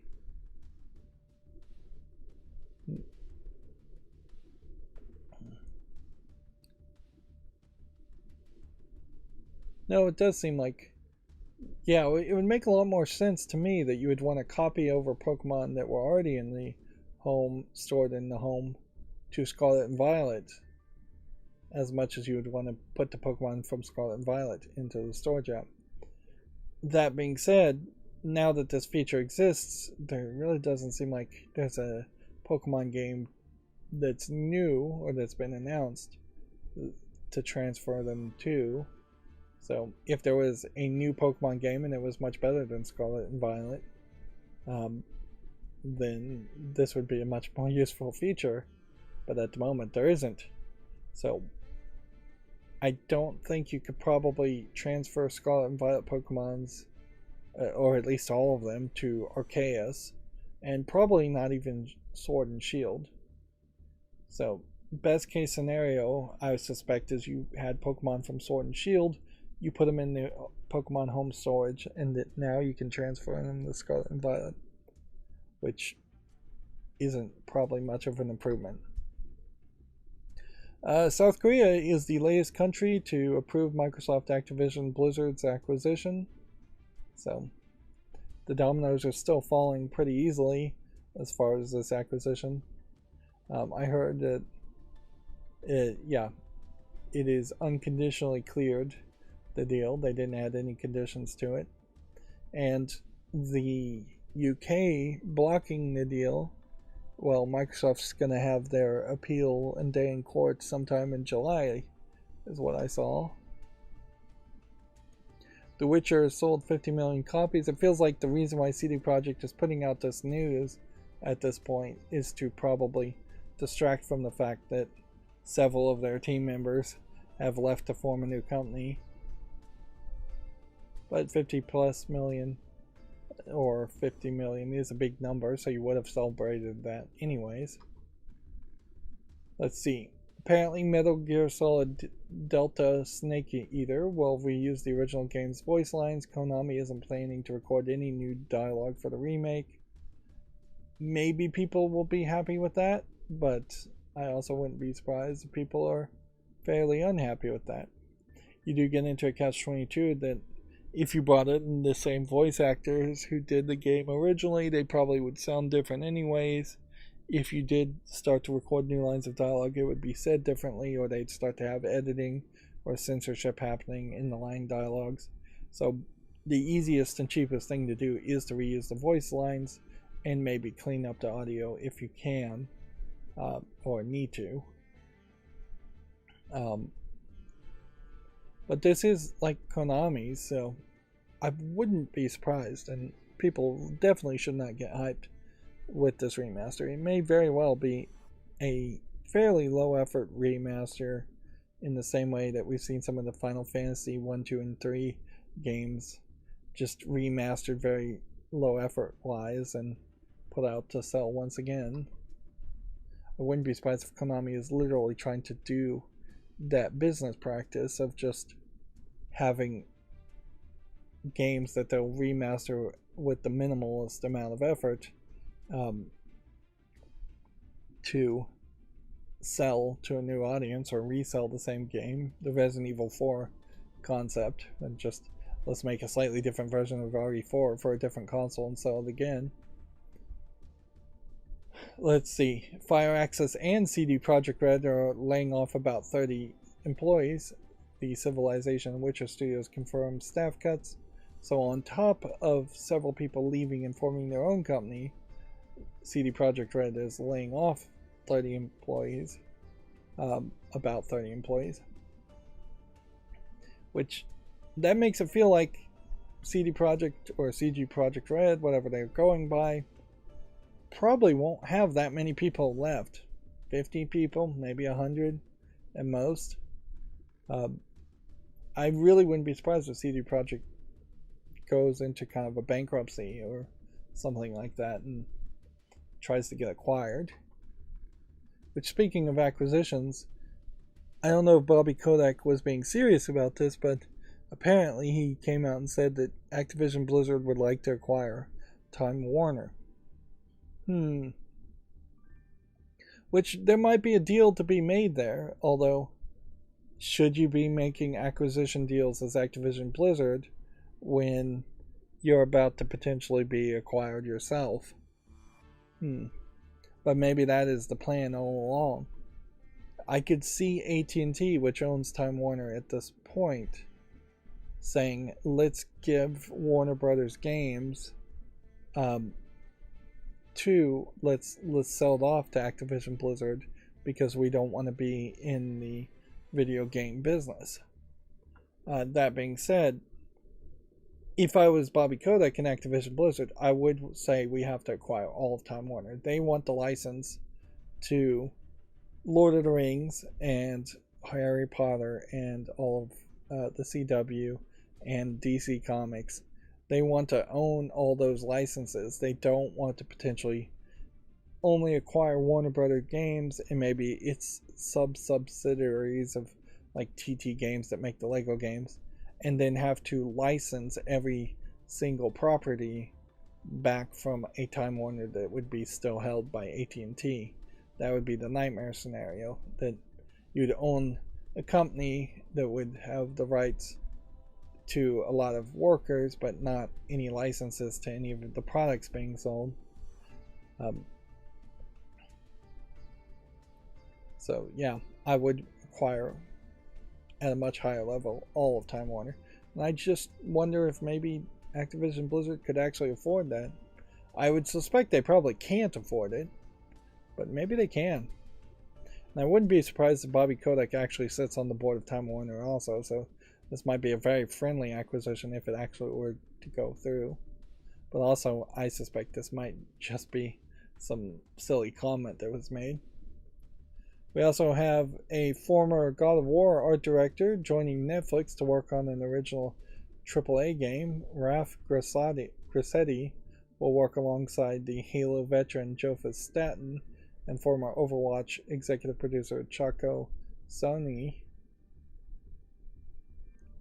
It is going to be a weird situation if all of a sudden Netflix does become much more of a game publisher and game producer, and I'm talking about and playing Netflix games, even though, or people in general are talking about and playing Netflix games, even though in general they're mad at Netflix for their poor quality content that they cancel a lot as far as TV shows and their anti-password bullying after allowing it for so long. There is probably, I don't know what it would be under, but I'm fairly certain there is precedent in law where if you let somebody do something, even if it was against the term of services the whole time, they probably should not be allowed to enforce the terms at that point, and that term should be nullified. Kind of in the same way that if you owned land and improved land for a very long time, you can claim it as your own, even though somebody else owned it. But that law is actually never really successful when cited anyways. I don't even remember the term for it. Squatters' rights, yeah, that general idea. There arguably should be something like squatters' rights for password sharing on Netflix if they've sold their whole product on the wink and the nod that you could do that. Moving on, Sony has announced a June 2023 PlayStation Plus Essential Games. Which, let's see if we can get the list here correct. NBA 2K22, Jurassic World, and Trek to Yomi. It looks like. See, in this case, I guess it's way up here. NBA 2K23, Jurassic World Evolution 2, and Trek to Yomi.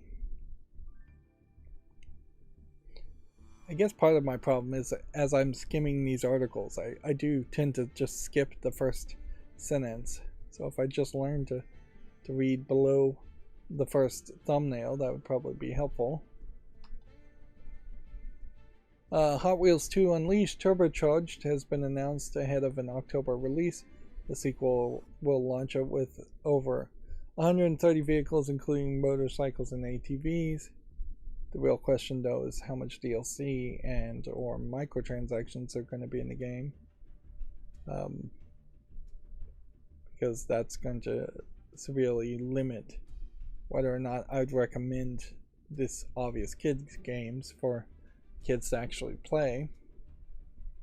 The apparently controversial game shooter 6 Days to Fallujah has hit Steam in early access in June. Or hit Steam in early access in June. It will launch with 4 co-op missions.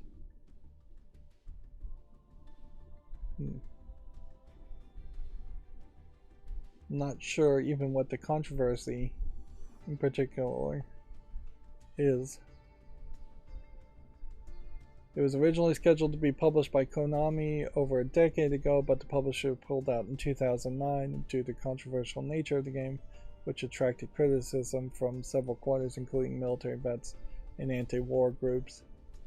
The project restarted in 2017 when Victora, a publisher formed by the CEO of the original developer Atomic Games, announced that it was back in development at Highwire Games, the studio co-founded by Bungie veterans Jamie Gressmeyer and Marty O'Donnell. Like, we're supposed to have a long list of all these names. It's getting ridiculous. I guess that is also the problem with credits, is that they literally are crediting at least the management here of these companies, and it's just too many names. Victoria attracted criticism in February of 2021 after its CEO Peter Tomte claimed in an interview it was not trying to make a political commentary about whether or not the war itself was a good or bad idea, which the publisher U-turned the following month, releasing a statement acknowledging the events of 6 Days in Fallujah are inseparable from politics, and explaining how it was attempting to tell the game's story from multiple points of view. So, I don't know how much of a controversy that really is. I think there's probably been a lot more controversies around other games. We already talked about Russia. The Nintendo eShop finally being shut down in Russia. This is your team of blank former CD Projekt Red devs forming a new studio. Now, generally, if you are more of an SJW leaning type person, or just sensitive to generic things here, there would be a lot of room for complaint that it looks like there are 7 white guys forming a company here. You could explain some of that away because CD Projekt Red is in Poland, so these probably are all Polish people, which would explain the whiteness. It doesn't explain all the guyness, though. Like, that there's not a single female amongst them. It doesn't explain how you have 2 guys here that look very similar, and then 2 guys here that look, or 3 guys here that look very similar, or 4 guys here. They all seem to be very, very similar in body type and age. So that is another thing, is just a lack of diversity in age. They all probably seem to be about from the same socio-economic backgrounds. Grew up either middle class or rich, I would suspect. This one guy on the left is definitely more skinny. Otherwise, you do have fairly chubby guys. But yeah, that is not a diverse cast of characters to start a new company. Of course, do you want people that are talented and that have proven themselves to be talented to make games, or do you want just a collection of random people who have never proven themselves to have any skill at all, but happen to tick boxes on race and gender and age and just different physical appearances?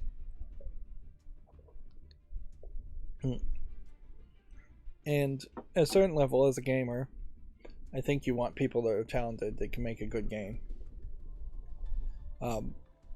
It's nice when you can have diversity. In Poland, I don't know how much you can have of that. And it's better to have a good game for gamers than to check boxes. If we're going to just give games to people for diversity reasons exclusively, then we should just give jobs, make up jobs at that point. And at that point, why not just have universal basic income or UBI specifically for diverse people only? Like, women get UBI because women are less represented in the workforce, or minorities in certain areas get UBI because they're not getting jobs. Yeah, that would sound incredibly unfair to a lot of people, but if we are just so interested in diversity, that would be what should happen. Of course, if you just gave universal basic income to everybody, then it kind of wouldn't matter if the best of game programmers in Poland all looked like white guys, because everybody's needs would be getting met anyways, and we'd be getting good games, so it would be the best of both worlds, potentially.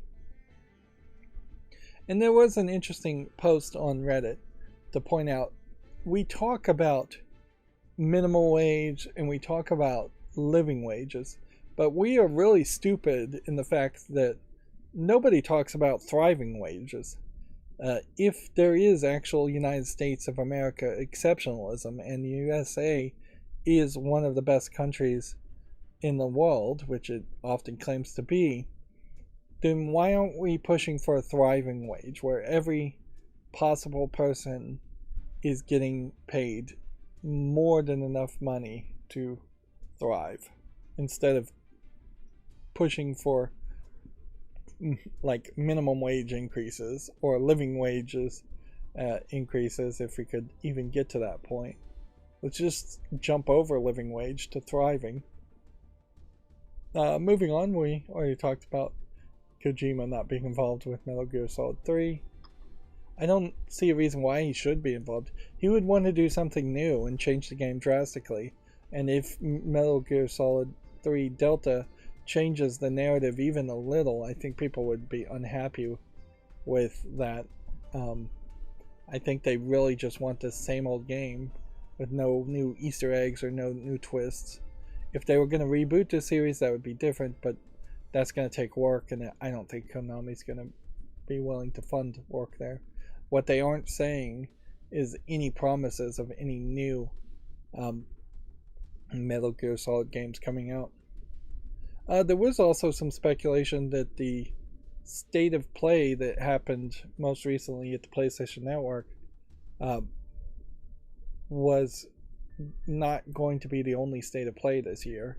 Perhaps in response, there are rumors of this, and perhaps that it is in response to the poor reception of PlayStation State of Play. They showed a lot of trailers in that State of Play, and I think that was kind of the problem, is that they just showed trailers.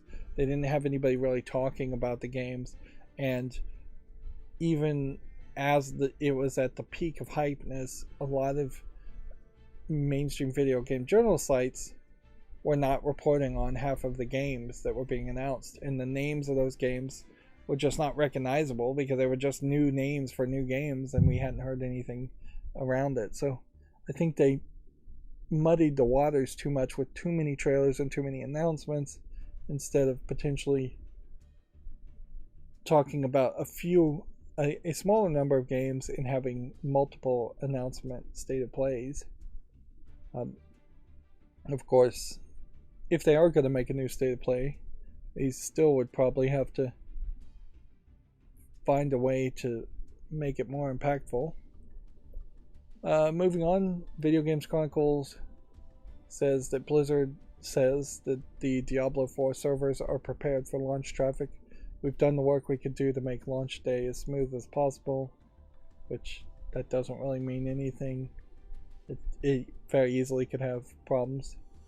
Do you really need to play Diablo 4 from day one? Maybe. It might very well be one of these games where you need to play it every day and do daily quest type actions. Otherwise, you'll just fall further and further below any other ranks or competitors. Although, in Diablo 4's case, I don't know if you're really going to be playing with a lot of other people. I personally wouldn't be playing with other people at all. And I don't know if you're ever actually playing against other people, so you may just play online and find somebody is 4 or 5 levels ahead of you, and that may just be fine and not matter. We already talked about the Mega Man series producer having reportedly left Capcom. Let's see. Here's that story I was talking about earlier. Microsoft's appeal against the UK Activision deal block has been scheduled for July. Do we have a specific date? July 24th, so late in the month.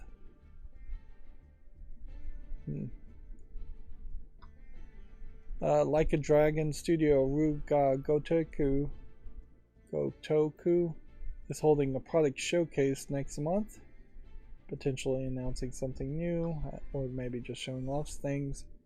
That's really just an announcement for an announcement. Devolver Digital Showcase has been confirmed for June. Do we have a specific date? June 8th, 3 p.m. Pacific Time, 6 p.m. Eastern Time. And it's part of the Summer Games Fest. Here's that story I was also talking. Activision Blizzard wanted to acquire Time Warner, says Bobby Kotick. We raised all the capital and we're ready to go. I guess this is an old story, so I misinterpreted that, so I shot my mouth off and said the wrong thing. Yeah, it would make a lot more sense that they were trying to acquire them at some other point. Not that they're trying to acquire them now. Let's see. In an interview with Variety, Kotick said Call of Duty Maker was ready to swoop in and make a bid for Time Warner if AT&T was unable to complete the $85.4 billion acquisition. So I guess that means he somehow had the money to potentially spend $85 billion on Time Warner. This would have been in 2018. This is funny because the question then would be,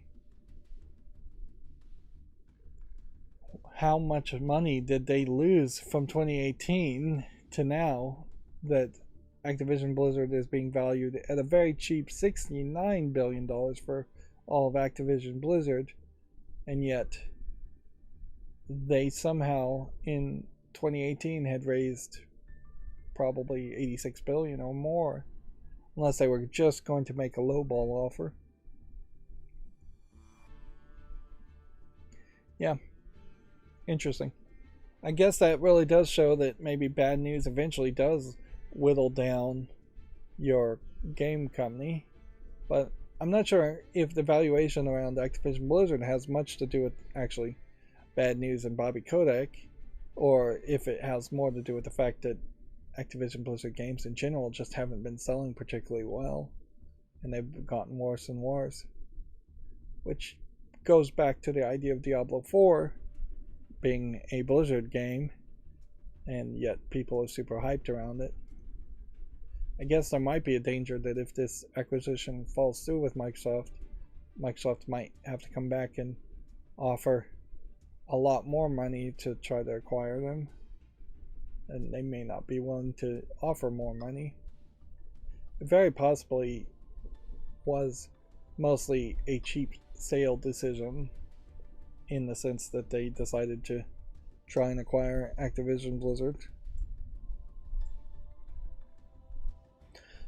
It is a weird situation though at this point with Microsoft. Like, Microsoft could own another 100 new game licenses for games that are super popular, and it probably wouldn't change their schedule that much because they don't have enough people that are churning out games, and they don't have a tight enough control over the companies they acquire.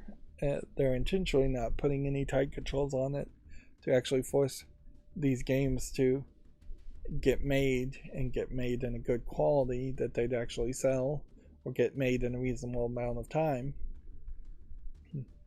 It should be one or the other. It shouldn't be that a bad game like Redfall just gets shoved out there.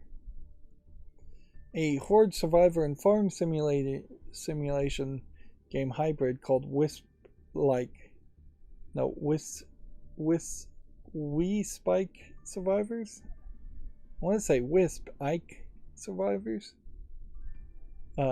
Sword of the Necromancer has been announced for the PS4 and PS5, Xbox One, Xbox Series, Switch, and PC. So, we're continuously getting these kinds of announcements. And in particular, this game doesn't even look that interesting, so I wouldn't make a YouTube short or put it on the follow list. One of the things I opted to do is disable one of the plugins for Steam pages. It was just the privacy badger thing. I just whitelisted the thing. My thought process there is, when I open a ton of tabs, having the privacy badger run on all those tabs is probably taking up more RAM. So, unlike Chrome though, it doesn't seem like there's a way to just have plugins only work on certain URLs, which it would be ideal if that was the case. Moving on, Monster Hunter Rise Sunbreak final digital event has been set for June 7th. We're going through the Gemetsu articles, not a lot of them. Issue 1800, big round number for Famitsu, gives Diablo 4 37 out of 40. Not a perfect score, but very high, so I am gaining some faith, because I do put some credit behind Famitsu reviews, that Diablo 4 may actually be good.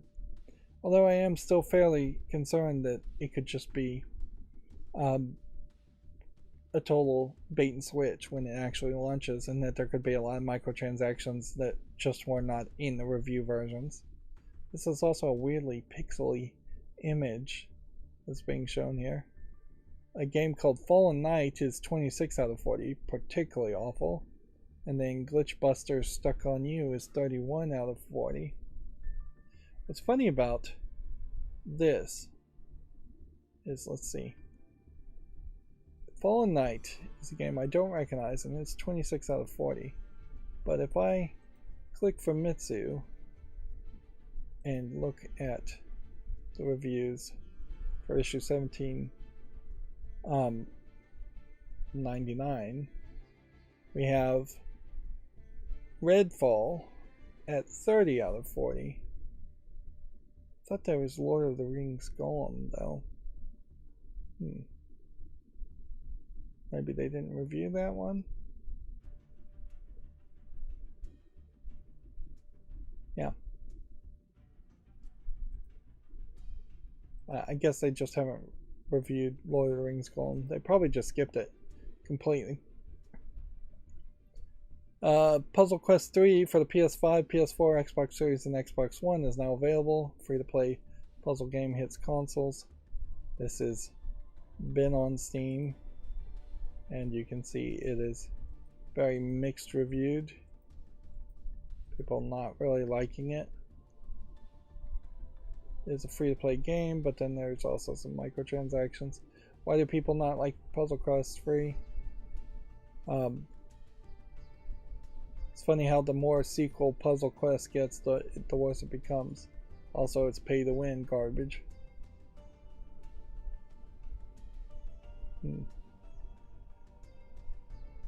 But yeah, at a certain point, if I did cover Puzzle Quest 1, I don't need to play Puzzle Quest 2 or Puzzle Quest 3.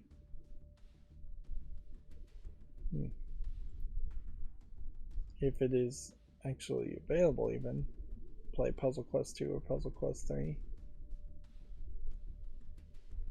May just not be available.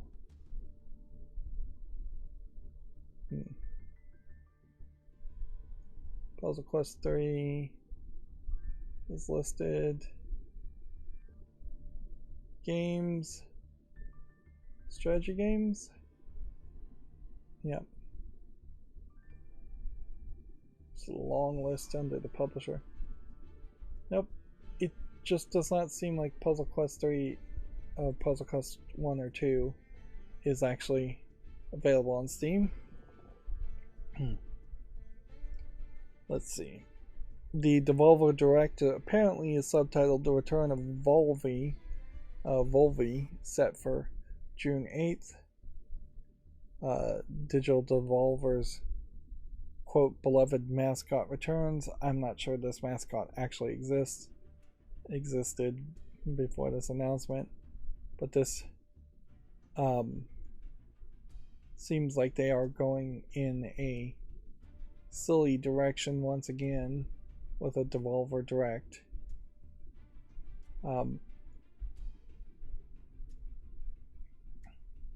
I wouldn't be surprised if the writing and the concept already kind of existed for this Devolver Direct, in the assumption that there would be a E3 this year.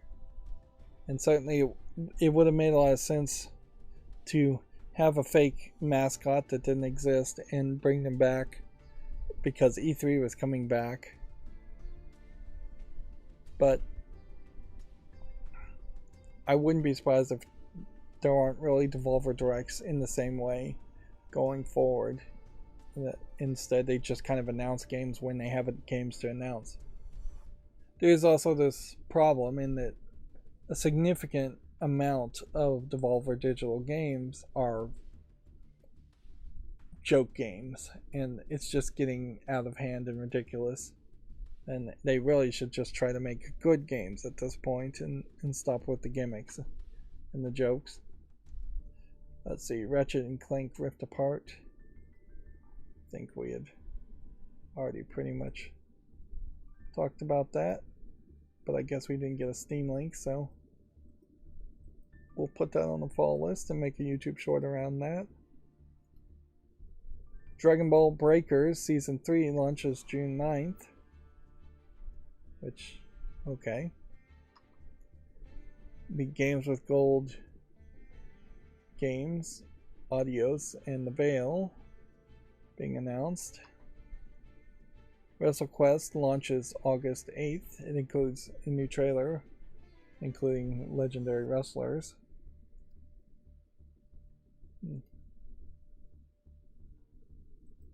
Yep. I kind of hope this WrestleQuest is actually as good as it might look. Xbox Game Pass adding all these games. We had already talked about them. One I wanted to see is this Door Dog game. See,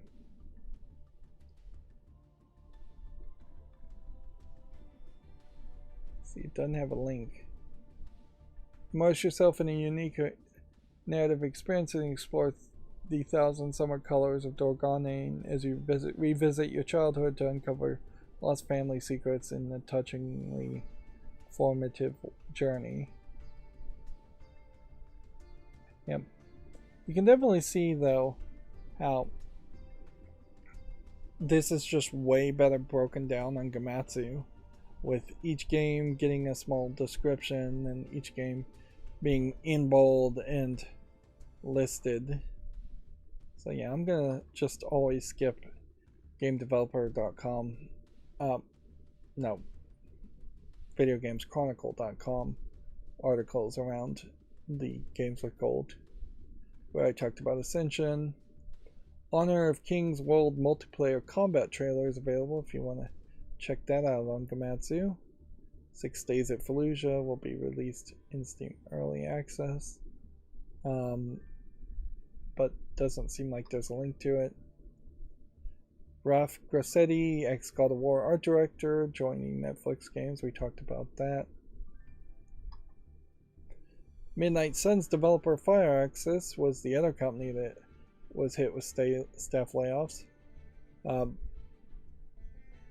Firaxis woes following the release of last year's Marvel Midnight Suns continue, which is funny because people actually said this was a decent game. I think it just really suffered from poor visuals and poor advertisement. Like, people really didn't know that it was an XCOM clone until weeks after its launch. Well, I didn't know personally. And these visuals with everything just being in gold didn't get explained away enough for it to make sense, and visually it just doesn't look good. So yeah, when you hear these large amounts of people being laid off, it either means there's just a lot of people that could be laid off and the companies could still maintain business, or we're right on the cusp of a lot of companies just going out of business completely. Another company potentially going out of business, well, no potential about it. The Kirby support developer Vanpool has been shut down. Before its sudden closure, Vanpool's final game was the recent Nintendo Switch remake of Kirby Return to Dreamland. So, yeah. I assume that probably means that Nintendo is going more the Forgotten World direction with Kirby, and they probably don't need a support developer like Vanpool to remake old games. It may have been very much a case that Nintendo told them directly, we're never going to do business with you again, and Vanpool had nobody else that they could do business with at that point. Let's see, and we already talked about the new Studio Blank being formed specifically to ditch, quote, super complicated open world titles. And then Russia eShop being shut down. And then this guy leaving Capcom. Really, it's just the same stories over and over again. Yeah. Ratchet and Cliff Rift Apart is the series' first PC game. So, any of the previous Ratchet and Clank games are not on PC. So, that would be kind of a weird starting point, but maybe not that weird. I don't know if it really matters that you haven't played any of the other Ratchet and Clank games that much. And then Witcher 3 topping 50 million as CD Projekt prepares for the next trilogy. Let's see. Thunderful Group has appointed Massive Entertainment founder as its new CEO. Okay, we'll leave it at that. NetEase taps the Dragon Quest producer to lead a new Tokyo studio called Pinnacle. We'd already talked about that. And then ex-God of War audio director Frank Favre joins 1047 Games. Yep. I don't know if you can ever really draw a line here, but I'd say in my opinion there has been more than enough people, big names, that have left God of War Ragnarok's development team to the point where I don't believe we're going to see another God of War game from that company. Maybe it will be licensed out to a different company, or it's just going to be a completely different team, which effectively would be a completely different company. But undoubtedly, you don't get the opportunity to talk about burnout much in the video game world, even though it definitely happens. But in this case, I think there is definitely a feeling that there was a lot of burnout, and people just did not want to make another God of War game. Or maybe they did want to make a new God of War game, and they're just being told that they can't. When really there should be something. That this should, with the success of the God of War reboot in Ragnarok, this should have been a production on the lines of the Assassin's Creed series. Maybe a little bit more conservative than that, but it should be. One company is making Assassin's Creed 1, one's making Assassin's Creed 2, another's making Assassin's Creed 3, and you have like 4 or 5 companies all working on Assassin's Creed games in parallel, so that there is a new Assassin's Creed game every year, even if some of them are significantly different and worse. I wouldn't want to go that far, but every 2 years a new God of War game being developed by 2 or 3 different companies at all time in parallel would make some sense once you have that success. Or you try to make at least spin-off games that are like the God of War game and have that same feel, but have a different character.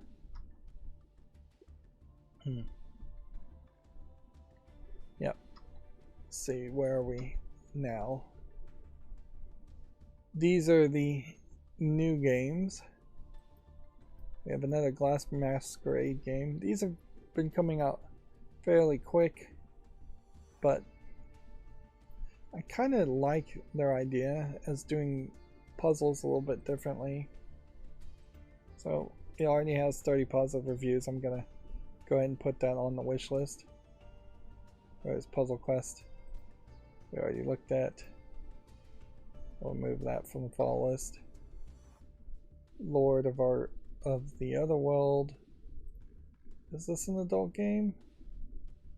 Seems like it. Let's see. Some heroes are exposed or naked. Interesting. It's not in the adult section, and it's not got really enough of a description. It seems like it's tagged as a JRPG and real-time strategy game, but really it looks to me like it is just a building resource management game. They say the game is more casual strategy war game, probably against other players. Yeah, it's an MMO. These are the kind of games you would typically have on a cell phone.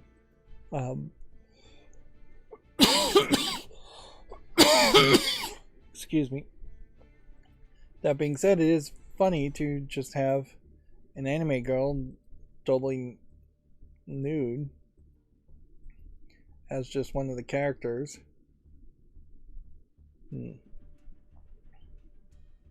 And not make either more of a focus towards that and go towards more of an adult game, which it doesn't really look like it's much of an adult game, or put it in the adult section at least. That has been something that we have seen that has been fairly consistent, is that adult content mostly is being released in the adult section, either by having an 18 plus patch and that being separately in the adult section as DLC, or by the whole game being in the 18 plus adult section. Three Kingdom Origin doesn't look like anything of interest. I don't think this is quite polished enough. Doesn't support English anyways. Here we have some major dark screenshot syndrome. It's a low effort horror game, I'm sure. Candle Night might be something, and it's already on my fall list. We are going to start going in circles, I think, more and more around this. We're not doing a fall list cleanup at the moment. We are going through the new games, but some games may be on the fall list because people actually put out articles about them, and that does imply that there's a level of better polishing if you are bothering to put out a press release and showing up on something like Gamatsu with your press release.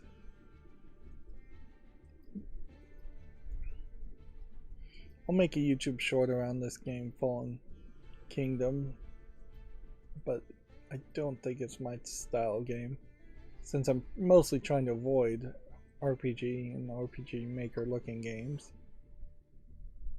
Therapy Simulator is an interesting thought, but I don't know how you'd actually make a game around that.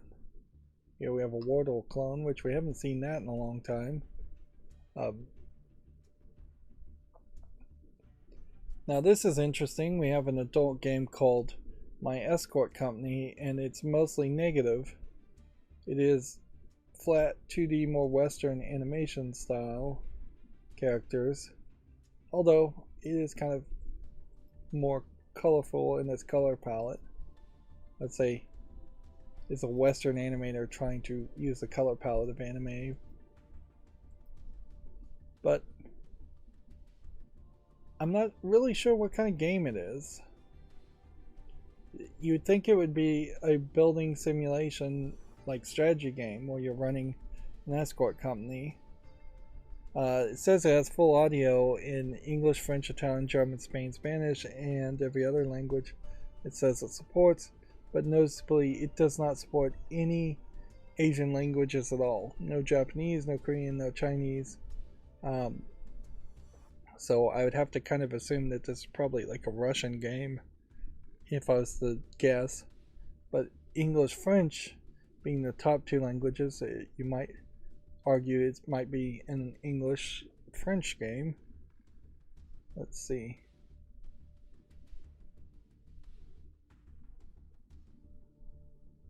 I am just not certain how you actually play a game here.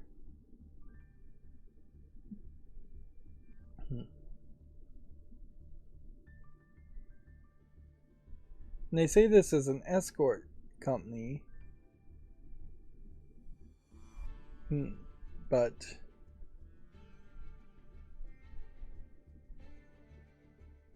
they kind of feel more like masseuses or prostitutes than high-level escorts in their outfits.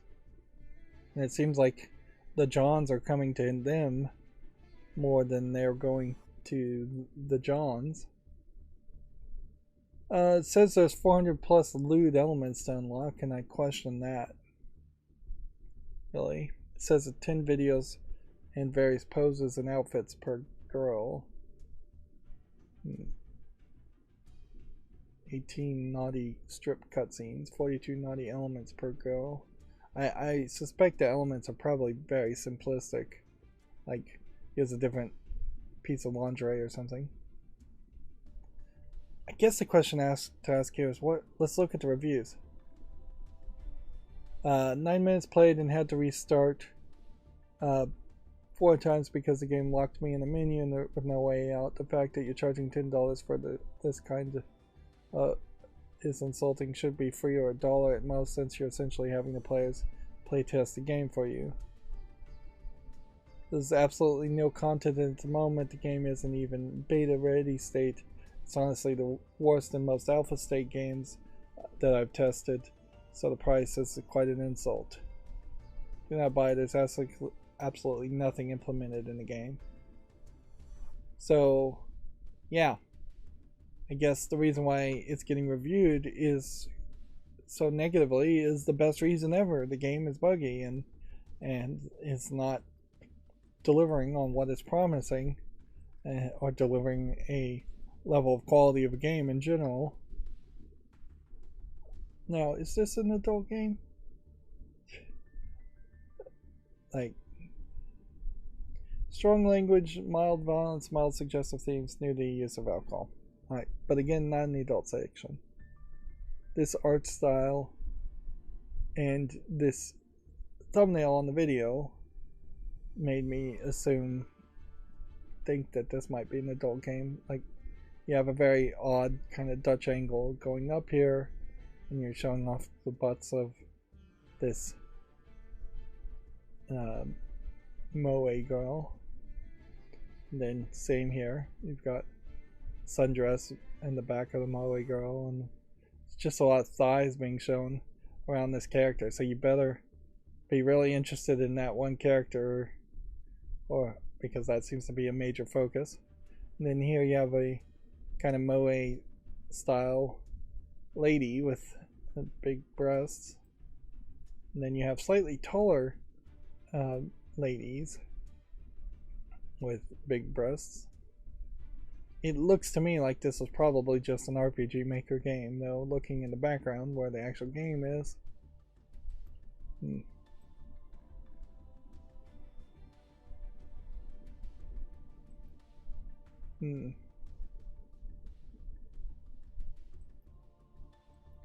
Yeah, I suspect there's probably not much here as far as this game goes. I bet it's a fairly short RPG Maker game and a fairly short story. It says it has full audio for Chinese and Japanese.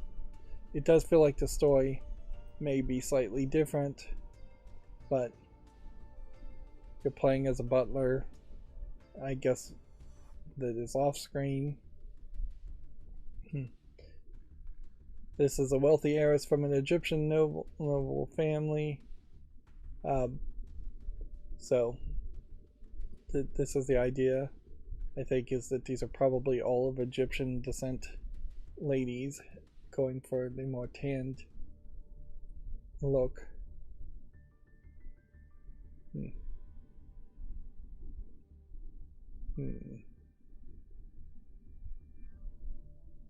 Says it has mini games.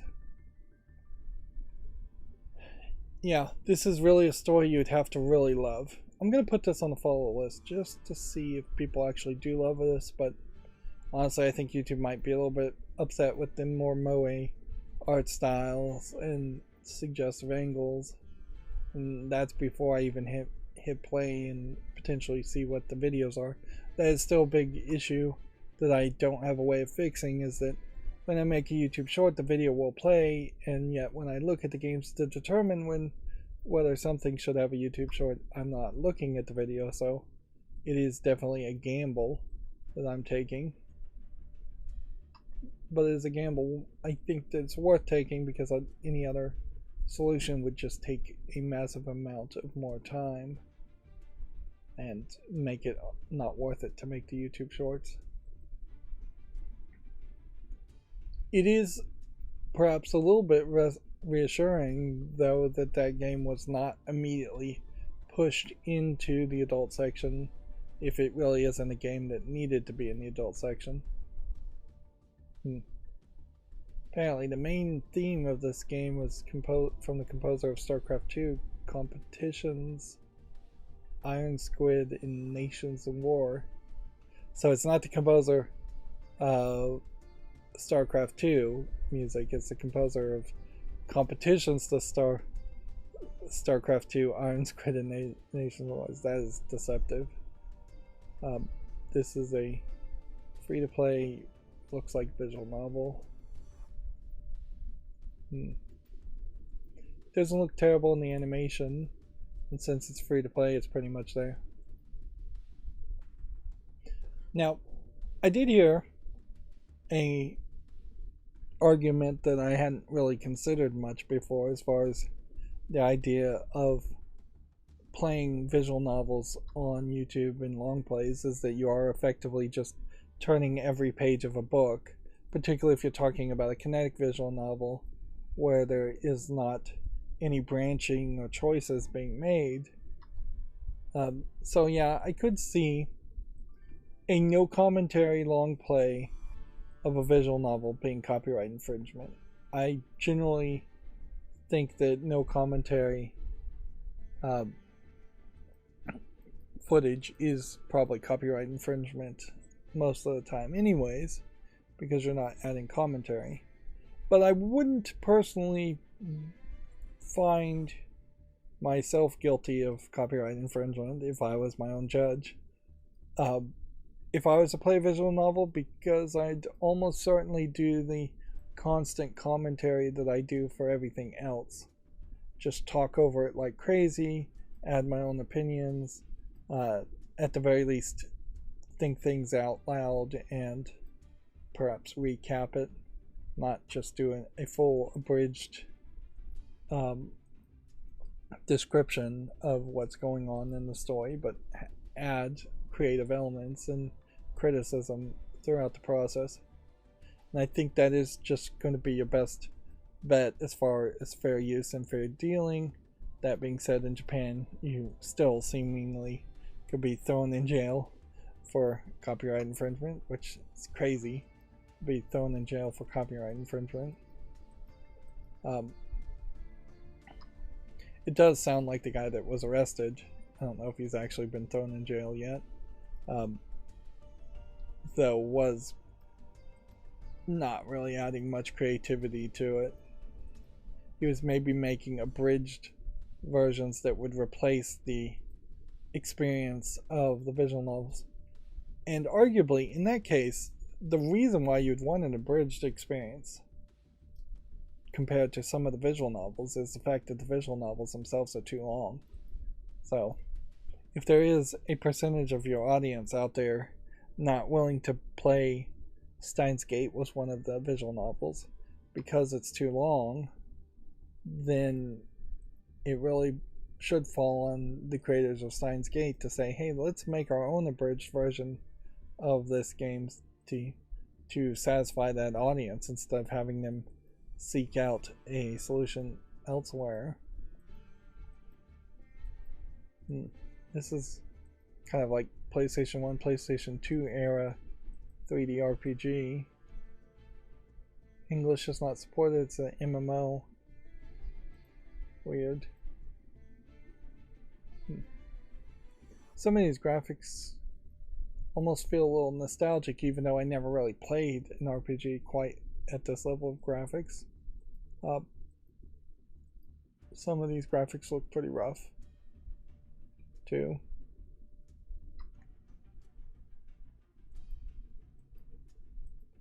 Yeah, I really would like to see the video game industry embrace the idea of abridged content, particularly like 6 months to a year after a game has come out. Just trying to find a way to attract a different kind of audience there. And I'm just mostly putting these games on the wish list and follow list. This Stasis game, I believe, is a continuation. It's the latest installment of a Stasis anthology. I played one of the games because it was like free or something like that, and then the next game was honestly a little expensive, so I don't know if I ever bought the actual next Stasis game. I would play it at some point, I just never had a high priority on it.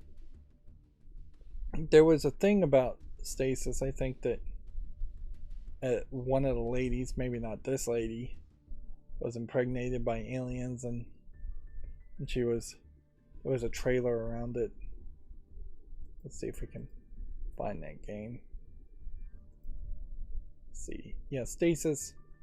First Stasis game was on it was on my wish list. And then this game here, which was free, Kane, was the one with this trailer. Let's see if we can play this. Come on, you gonna work? Nope.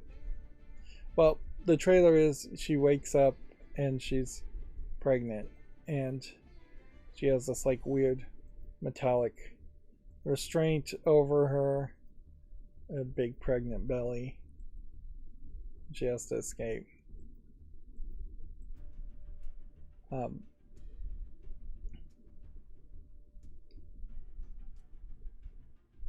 But yeah, you play Kane, and then the next step would have been to play Stasis, and I never got around to Stasis.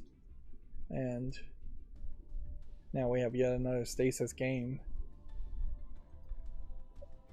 which they're calling it an anthology.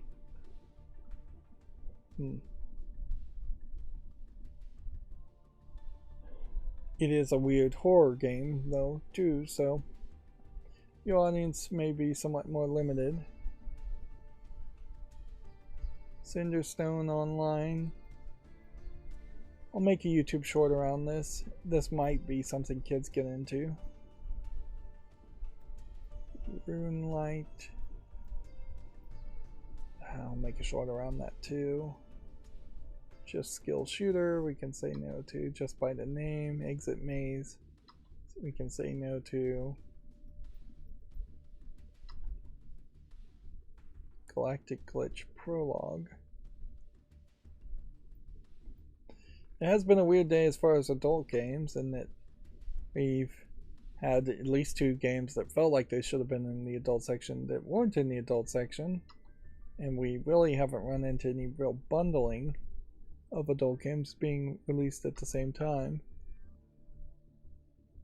I think at some point I may have broken my undo of the coming soon filter too, so we may be looking at slightly fewer games than we should be looking at. I don't know how I would have lost that change, but it seems like that disabling of the filter may have actually happened. I'm gonna give this one a chance. I think I'm gonna say no to that. And then apparently Escape Academy's DLC Escape from the Past is launching June 19th. So we'll talk about that. So that potentially puts us close to being done for today. I just have a lot of other windows of potentially the exact same stuff over repeated, so I'm just gonna try and close all these windows and see if we got it all. Something was definitely going wrong with my macro where it was opening links from the wrong place.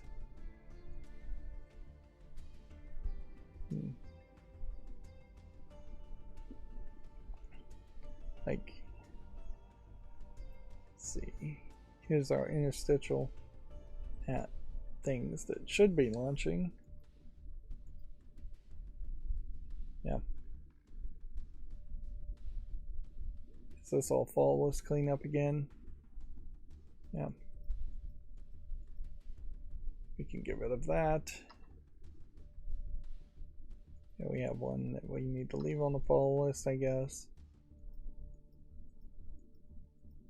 I'll leave this on the follow list and give it more time to think about it later.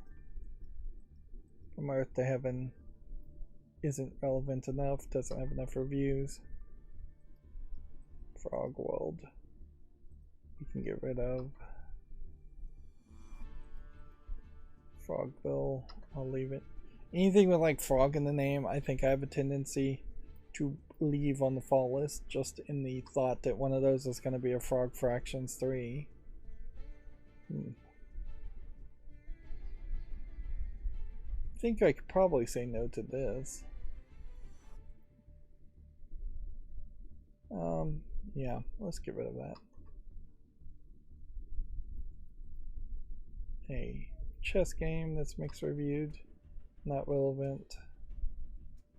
A pirate game that's mixed reviewed. I'll give it more time. And Freud's Bones is positively reviewed, so we'll put that on the wish list. Right.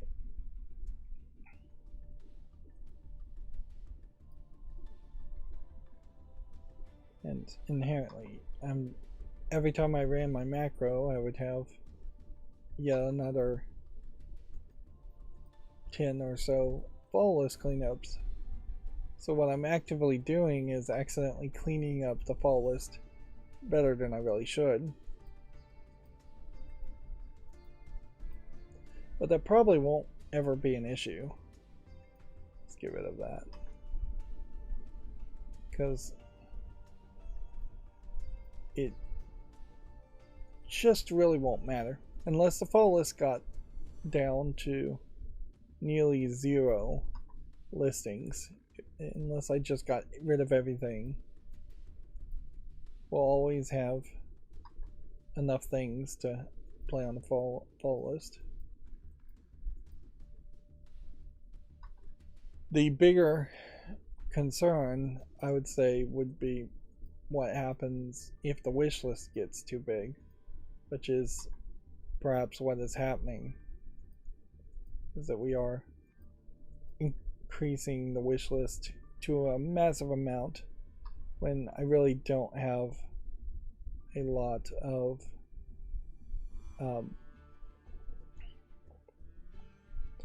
I really don't have a lot of time to play all these games.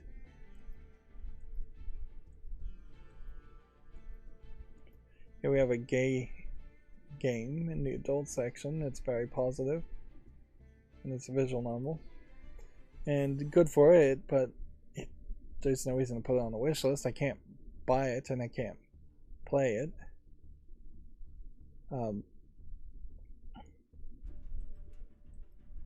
Yeah, this Gaijin Troubles game is mixed, so it can leave. Also, it's been in early access since 2020.